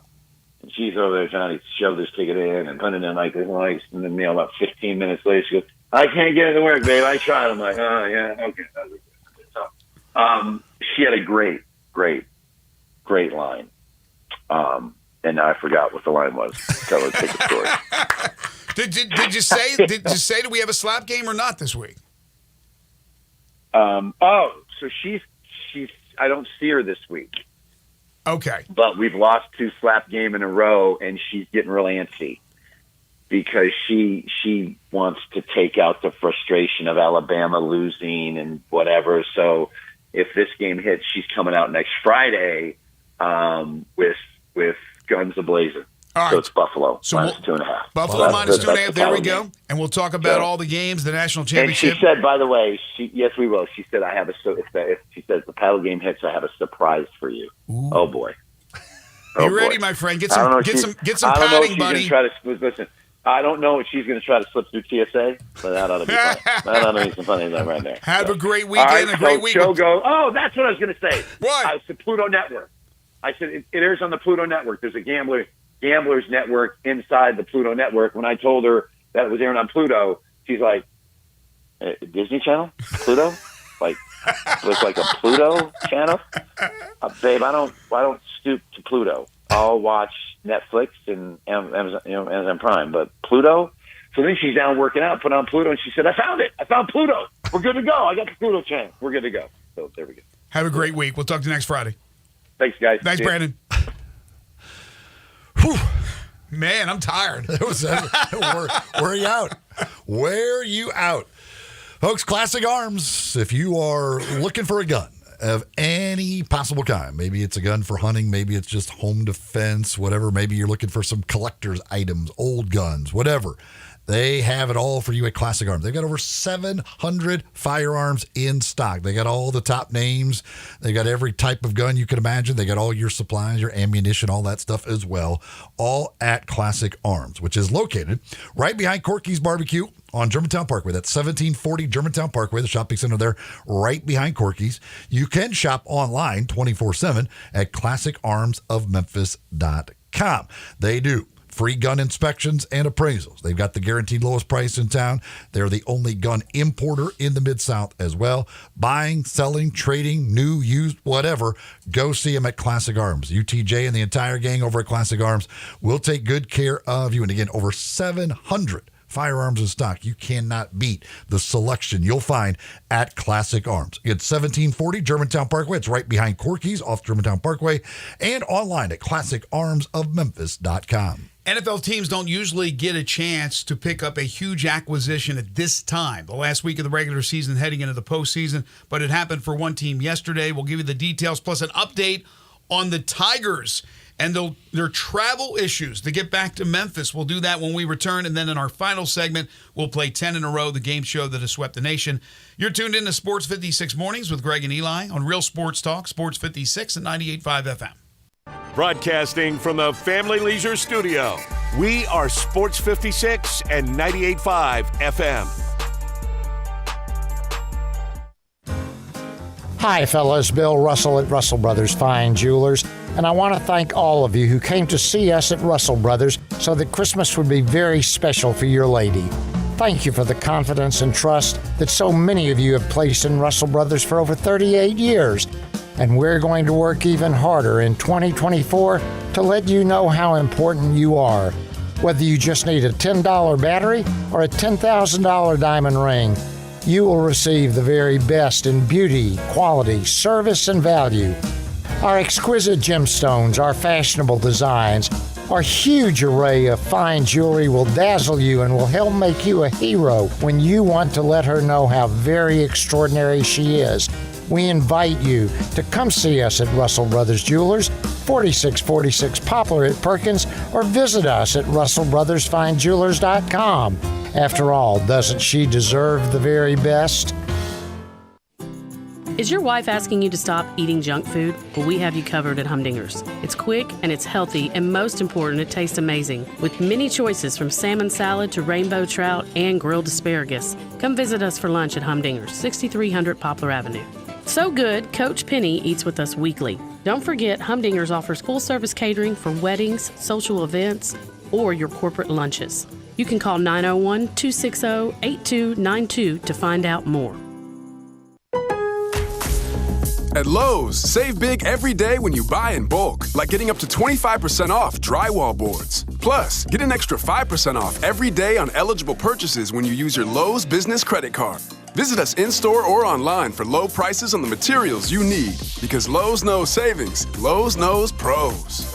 Selection varies by location. While supplies last. Discount ticket at time of purchase. See sales associate for details. 5% offer subject to credit approval. Exclusions and terms apply. See store or Lowe's.com/credit for details. It's a new year, and Family Leisure has a new way to bring family and fun together. All you have to do is walk into Family Leisure and look around. All those floor model patio sets you see, those have got to go. So Family Leisure can make room for all the new sets coming. Get a wicker sofa set for under $2,000. Pool tables under $1,500. Theater seating for under $2,000. Hot tubs for $4,000 or just for yourself. If you really want to lounge, they're under $5,000. Need patio cushions? Get them as low as $25. Oh, have you seen those infrared steam saunas? Well, now they and the traditional saunas are 25% off. It may just be the first few weeks of 2024, but that doesn't mean you can't start getting ready for summer. Two final things. Purchase your above-ground pool now and get first in line for installation, and take advantage of special financing that's available. Family Leisure, Whitten Road and I-40, bringing the family and the fun back together. Now back to Sports 56 Mornings on Sports 56 and 98.5 FM. This hour is brought to you by Acura of Memphis. Okay, this car looked great wrapped around you, Here once again, Greg Gaston and Eli Savoy. That's why we're talking. So the latest with the travel woes for the Memphis Tigers after last night's 78-75 win over Tulsa is they will not be leaving Tulsa, not scheduled to leave until 12:30 today. Wow. That sucks. That really does. That means Dave Woloshin will not be on with his show at 10 o'clock, so immediately following us, Bryant Dacus, one of the best starters and utility players combined that we have in this business, along with Zach Boyd, will be broadcasting Wolo and Friends on Sports 56 from 10 to 11. Can't believe it's that long for them to be able to get a plane, but that's crazy. I mean, look, I've been on trips with the Tigers. They've had plane issues, delays. Never once did I don't think I can recall us having to go back to the hotel, spend the night, get a new plane the next day. We've had to wait several hours for a new plane, but I think we always got back when I was traveling with the team. But this is brutal. No question about it. The team, hard-fought win. They just want to get the hell out of Tulsa. They're probably thinking, man, oh man, they're going to come in. They're going to take away the win from us. No, they got the W. They improved to 12-2, and SMU on Sunday is a quick turnaround. But again, the good thing is you have them at home. As we've talked about throughout the show, SMU, not a great basketball team by any stretch of the imagination, but you're talking about a 43 in the net. Memphis is a 41 in the net. So this would be a quad 2 win, knocking off SMU on Sunday. Important game. They're all important. And then Wednesday, UTSA at FedEx Forum for the Tigers. Grizzlies tonight in action as they begin a 3-game road trip with a big one tonight in Los Angeles against the Lakers, and they're really all big. Can the Grizzlies get on a roll? To get on a roll would mean then they will have a chance that games down the line will be significant. But if they continue with their struggles and struggle on the road, and then by the time the halfway point of the season comes around, which is just 7 games from now, and still not make a dent in their deficit, then they could have an early exit as far as really just technically being too far behind. Because there's a number of teams you still have to jump, and let's see if they can figure this thing out. Remember, Taylor Jenkins took it personally the last performance in that loss against Toronto that he didn't have the team ready to go.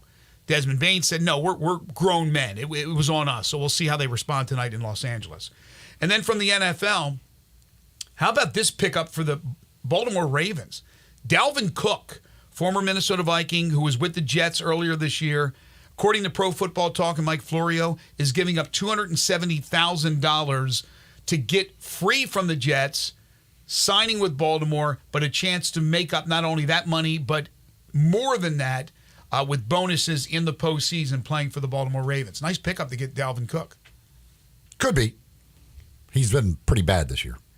Yes, but a veteran player who, if he helps out, I mean, it may pay off for him as far as the bank account pay off in the long run. But they certainly, Gus Edwards has done a heck of a job, but Cook is certainly has the potential to be much more explosive and bring big plays, where Edwards is great around the goal line and all that stuff. Yeah. But yeah, it's good for him. Really good for him. You go from not being in the playoffs to knowing you're the number 1 seed and possibly a chance to go to the Super Bowl and win a Super Bowl. It's a great little move for him. I thought he was going to be terrific with the Jets. It just never materialized. Of course, they had Breece Hall, who probably should be in the Pro Bowl game, but is not. But it never worked out for Dalvin Cook after coming over from Minnesota.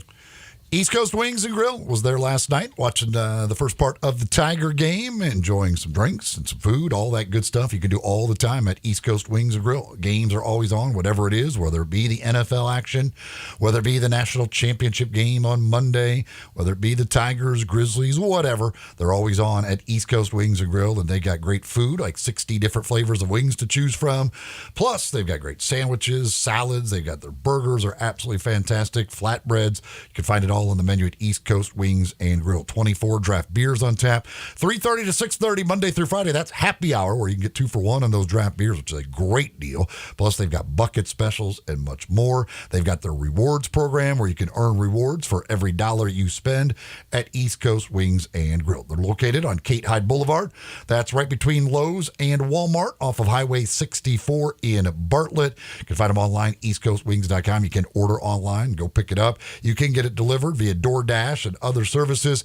East Coast Wings and Grill. All right, when we come back, 10 in a row, the game show that has swept the nation. If you'd like to participate, 901-360-8255. That's 901-360-8255. That's coming up next. This is Sports 56 Mornings with Greg and Eli on Real Sports Talk, Sports 56 and 98.5 FM. Broadcasting from the Family Leisure Studio, we are Sports 56 and 98.5 FM. You've heard of James Gaddis Jewelers, but have you heard what they've done lately? Everything. A tremendous selection of diamonds and jewels, gold, silver, and much more. Lots of watches, tons of custom-made jewelry, fine gemstones, bracelets, necklaces, so many choices. Romantics will love the one-of-a-kind estate and vintage jewelry. James Gaddis has experts to help you with wedding and engagement rings, plus 2 repair experts for fine watches and jewelry. Layaway and financing available. James Gaddis Jewelers at 4900 Poplar. Hey, Brent, love the color. If you had to choose, would you watch paint dry or compare benefits plans? Compare benefits plans, obviously. But you know how complicated benefits are, right? Well, I run payroll with Gusto. Gusto makes it easy to find benefits like medical, dental, and vision for my whole team. Whoa!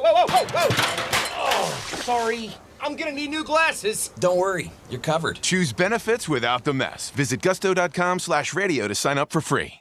Jenkins Floors and More in Hernando is growing. This family business started up 5 years ago with just one pallet, and now they have hundreds. Tim, the owner, gets calls from people everywhere and can sometimes save them up to 50% on wood flooring, carpet, tile, and vinyl. Jenkins Floors and More helps with renovations, home building, and installation. Jenkins Floors and More, number 6 East Commerce Street in Hernando. Also in Little Rock and coming soon to Tennessee. Call 662-469-9350 for more information. Scott Graham here from Westwood One. A Saturday NFL doubleheader gets Week 18 started. Up first, the Pittsburgh Steelers visit the AFC top-seeded Baltimore Ravens and need a win to keep playoff hopes alive. Then, 2 more postseason hopefuls match up with the Houston Texans at the Indianapolis Colts. Join us on air and on the free live stream sponsored by AutoZone for Saturday NFL football. Right here on Sports 56.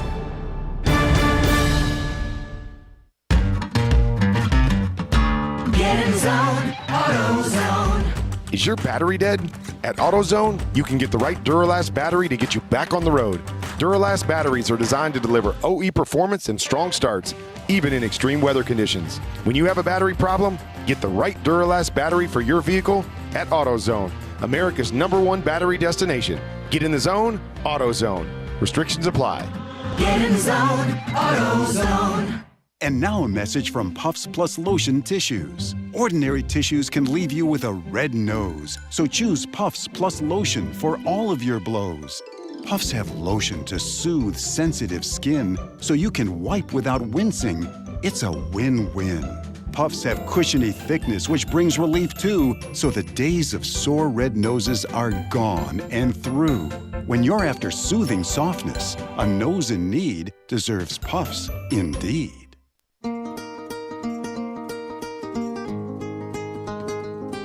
Now back to Sports 56 Mornings on Sports 56 and 98.5 FM. This hour is brought to you by Acura of Memphis. Get them to sign on the line which is dotted. Here once again, Greg Gaston and Eli Savoy. Gonna put the world away for a minute. Pretend I don't live. Welcome back, everyone. 9:47 the time. Final segment here on Sports 56 Mornings. We getting you set for the weekend. We're getting ourselves set for the weekend. It will begin in 13 minutes. But the best way to start your weekend is by winning a nice prize package from 10 in a row. Not 5, not 6, not 7, not 8, not 9, but 10 in a row. And you have that opportunity to win in 10 in a row, the game show that has swept the nation, but you need to call in to participate. 901-360-8255. Sports 56 listener lines are open, 901-360-8255. What are the folks playing for today? I've got a couple of free haircuts from Supercuts. Got a couple of Malco movie passes. Got $25 to Sunrise. Got $20 to the Crazy Coop. And I got a $50 gift certificate for Blinds, etc. South. So big prize package. All right, here's the question. College quarterbacks who have thrown 100 or more touchdown passes in their career, and that includes any bowl participation. College quarterbacks who have thrown 100 or more touchdown passes in their career. Some of these guys are active. Some of these guys retired a ways back, but it includes bowl games. College quarterbacks who have thrown 100 or more touchdown passes in their career. We don't have a ton of time, so if you'd like to play, stop Googling, get on the phone, and see what you got. 360-8255, 901-360-8255 if you'd like to participate in 10 in a row, the game show that has swept the nation. In the meantime, again, this weekend, it's a busy weekend once again. National Football League final week of the regular season with 2 games on Saturday and then all the rest of the games on Sunday, culminating with the Buffalo-Miami game Sunday night to determine the AFC East champion. Memphis Tigers basketball after the win last night over Tulsa, hosting SMU on Sunday. And the Memphis Grizzlies in action on the road both tonight in Los Angeles against the Lakers and then on Sunday against the Phoenix Suns in Phoenix. Important games, to say the least, for the Grizzlies as they get closer and closer to the halfway point of the season. I have an unfortunate feeling about what's going to happen over this next 7-game stretch for the Grizzlies. I think by the end of this 7-game stretch, it'll be over. It'll be time to start thinking about draft positioning. And I don't think necessarily would get that bad, but if it does get really bad over the 7-game stretch, might be time to start thinking about who's going to be the head coach of the team too. Well, I'm with you certainly in that first part, that I think if they can't win 4 out of 7 or go 5-2, they go anything under 500, which is a good chance with the teams they're playing. I mentioned this earlier, the 7 opponents, their next 7, which will get them to 41 games, the exact halfway point of the season, 135-92. And if that happens, I think you're right. I think you wave the white flag. All right, here we go. College quarterbacks who have thrown 100 or more touchdown passes in their career. Val is first. Hey, Val. What's up, Val? Hey. All right, here we go. College quarterbacks who have thrown 100 or more touchdown passes in their careers. Ty Detmer. Yes. Bo Nix. No. 360-8255 is the number. We got some open lines, folks, if you'd like to participate. That's only 2 per year for Bo Nix. I mean, goodness gracious. It's like, I mean, come on. You played for 50 years. You have to get to 100 eventually. Mario. What's up, Mario? Hey, Mario. Hey, what's going on, guys? Here we go. Justin Herbert. No. Colt McCoy. Yes. Will Rogers. No. JT Barrett. No. 360-8255 if you'd like to play. Time winding down on the show. Plenty of open lines if you'd like to participate in 10 in a row, the game show that has swept the nation. College quarterbacks who have thrown 100 or more touchdown passes in their career. Don't be embarrassed, right? You can't always win, so step up to the plate like Val did, like Mario did, and give this thing a crack. Again, the prize package is? $20 to the Crazy Coop, $25 to Sunrise, couple of free haircuts from Supercuts, couple of Malco movie passes, and a $50 gift certificate to Blinds, etc. South. All right, the National Championship game Monday night, so we'll have plenty of time on Monday to break it down. We'll be joined by Barrett Sallee, may have some other guests as well. Michigan still a 4.5-point favorite against Washington. That line has not moved at all to this point. Who's next? Steven is next. Steven, how are you? Hey, guys, what's up? College quarterbacks who have thrown 100 or more touchdown passes in their career. Ty Detmer. Yes. Bo Nix. Yes. Russell Wilson. Yes. Michael Penix Jr. No. Patrick Mahomes. No. Caleb Williams. No. Michael Pratt. Yes. 360-8255. Who's next? Mike is next. Hey, Mike. Hey, Mike. What's up, guys? Justin Herbert. No. Colt McCoy. Yes. Will Rogers. No. JT Barrett. Yes. Tim Tebow. No. Aaron Murray. Yes. Mason Rudolph. No. Baker Mayfield. No. 360-8255. Good run. We're getting close. Who's next? Anthony, what's happening? Anthony. Oh. Here we go. Good. Ty Detmer. Yes. Bo Nix. Yes. Russell Wilson. Yes. Michael Penix Jr. No. Patrick Mahomes. No. Caleb Williams. No. Michael Pratt. No. Peyton Manning. No. Chad Pennington. No. 360-8255. We're on the precipice. We're on the cusp of a winner. 360-8255. You got about 2 minutes to get in to give it a chance if you'd like to win that great prize package with 10 in a row, the game show that has swept the nation. We are getting very close. We're down to the last one on the first list, and we got a couple left on the second list. All right, who's next? Bill, what's happening? Hey, Bill. Hey, how you doing? Doing well. Justin Herbert. Yeah. That's it. 360-8255. That should probably do it. We got maybe 1 minute to squeeze in the call. By the way, the most on the list of the players that I put on the list, Ty Detmer with 121. If you're wondering about Michael Penix Jr., 95. So if he gets himself 5 touchdown passes in the national championship game, he's part of the 100 club. I'm surprised he's not at 100. Again, one of the guys who's played forever. Surprised he hasn't gotten there yet. We're going to get this last caller in, and then we're going to call it a show. Want to thank you folks as well for listening this week and always listening to the program, your calls, your texts. We always appreciate that.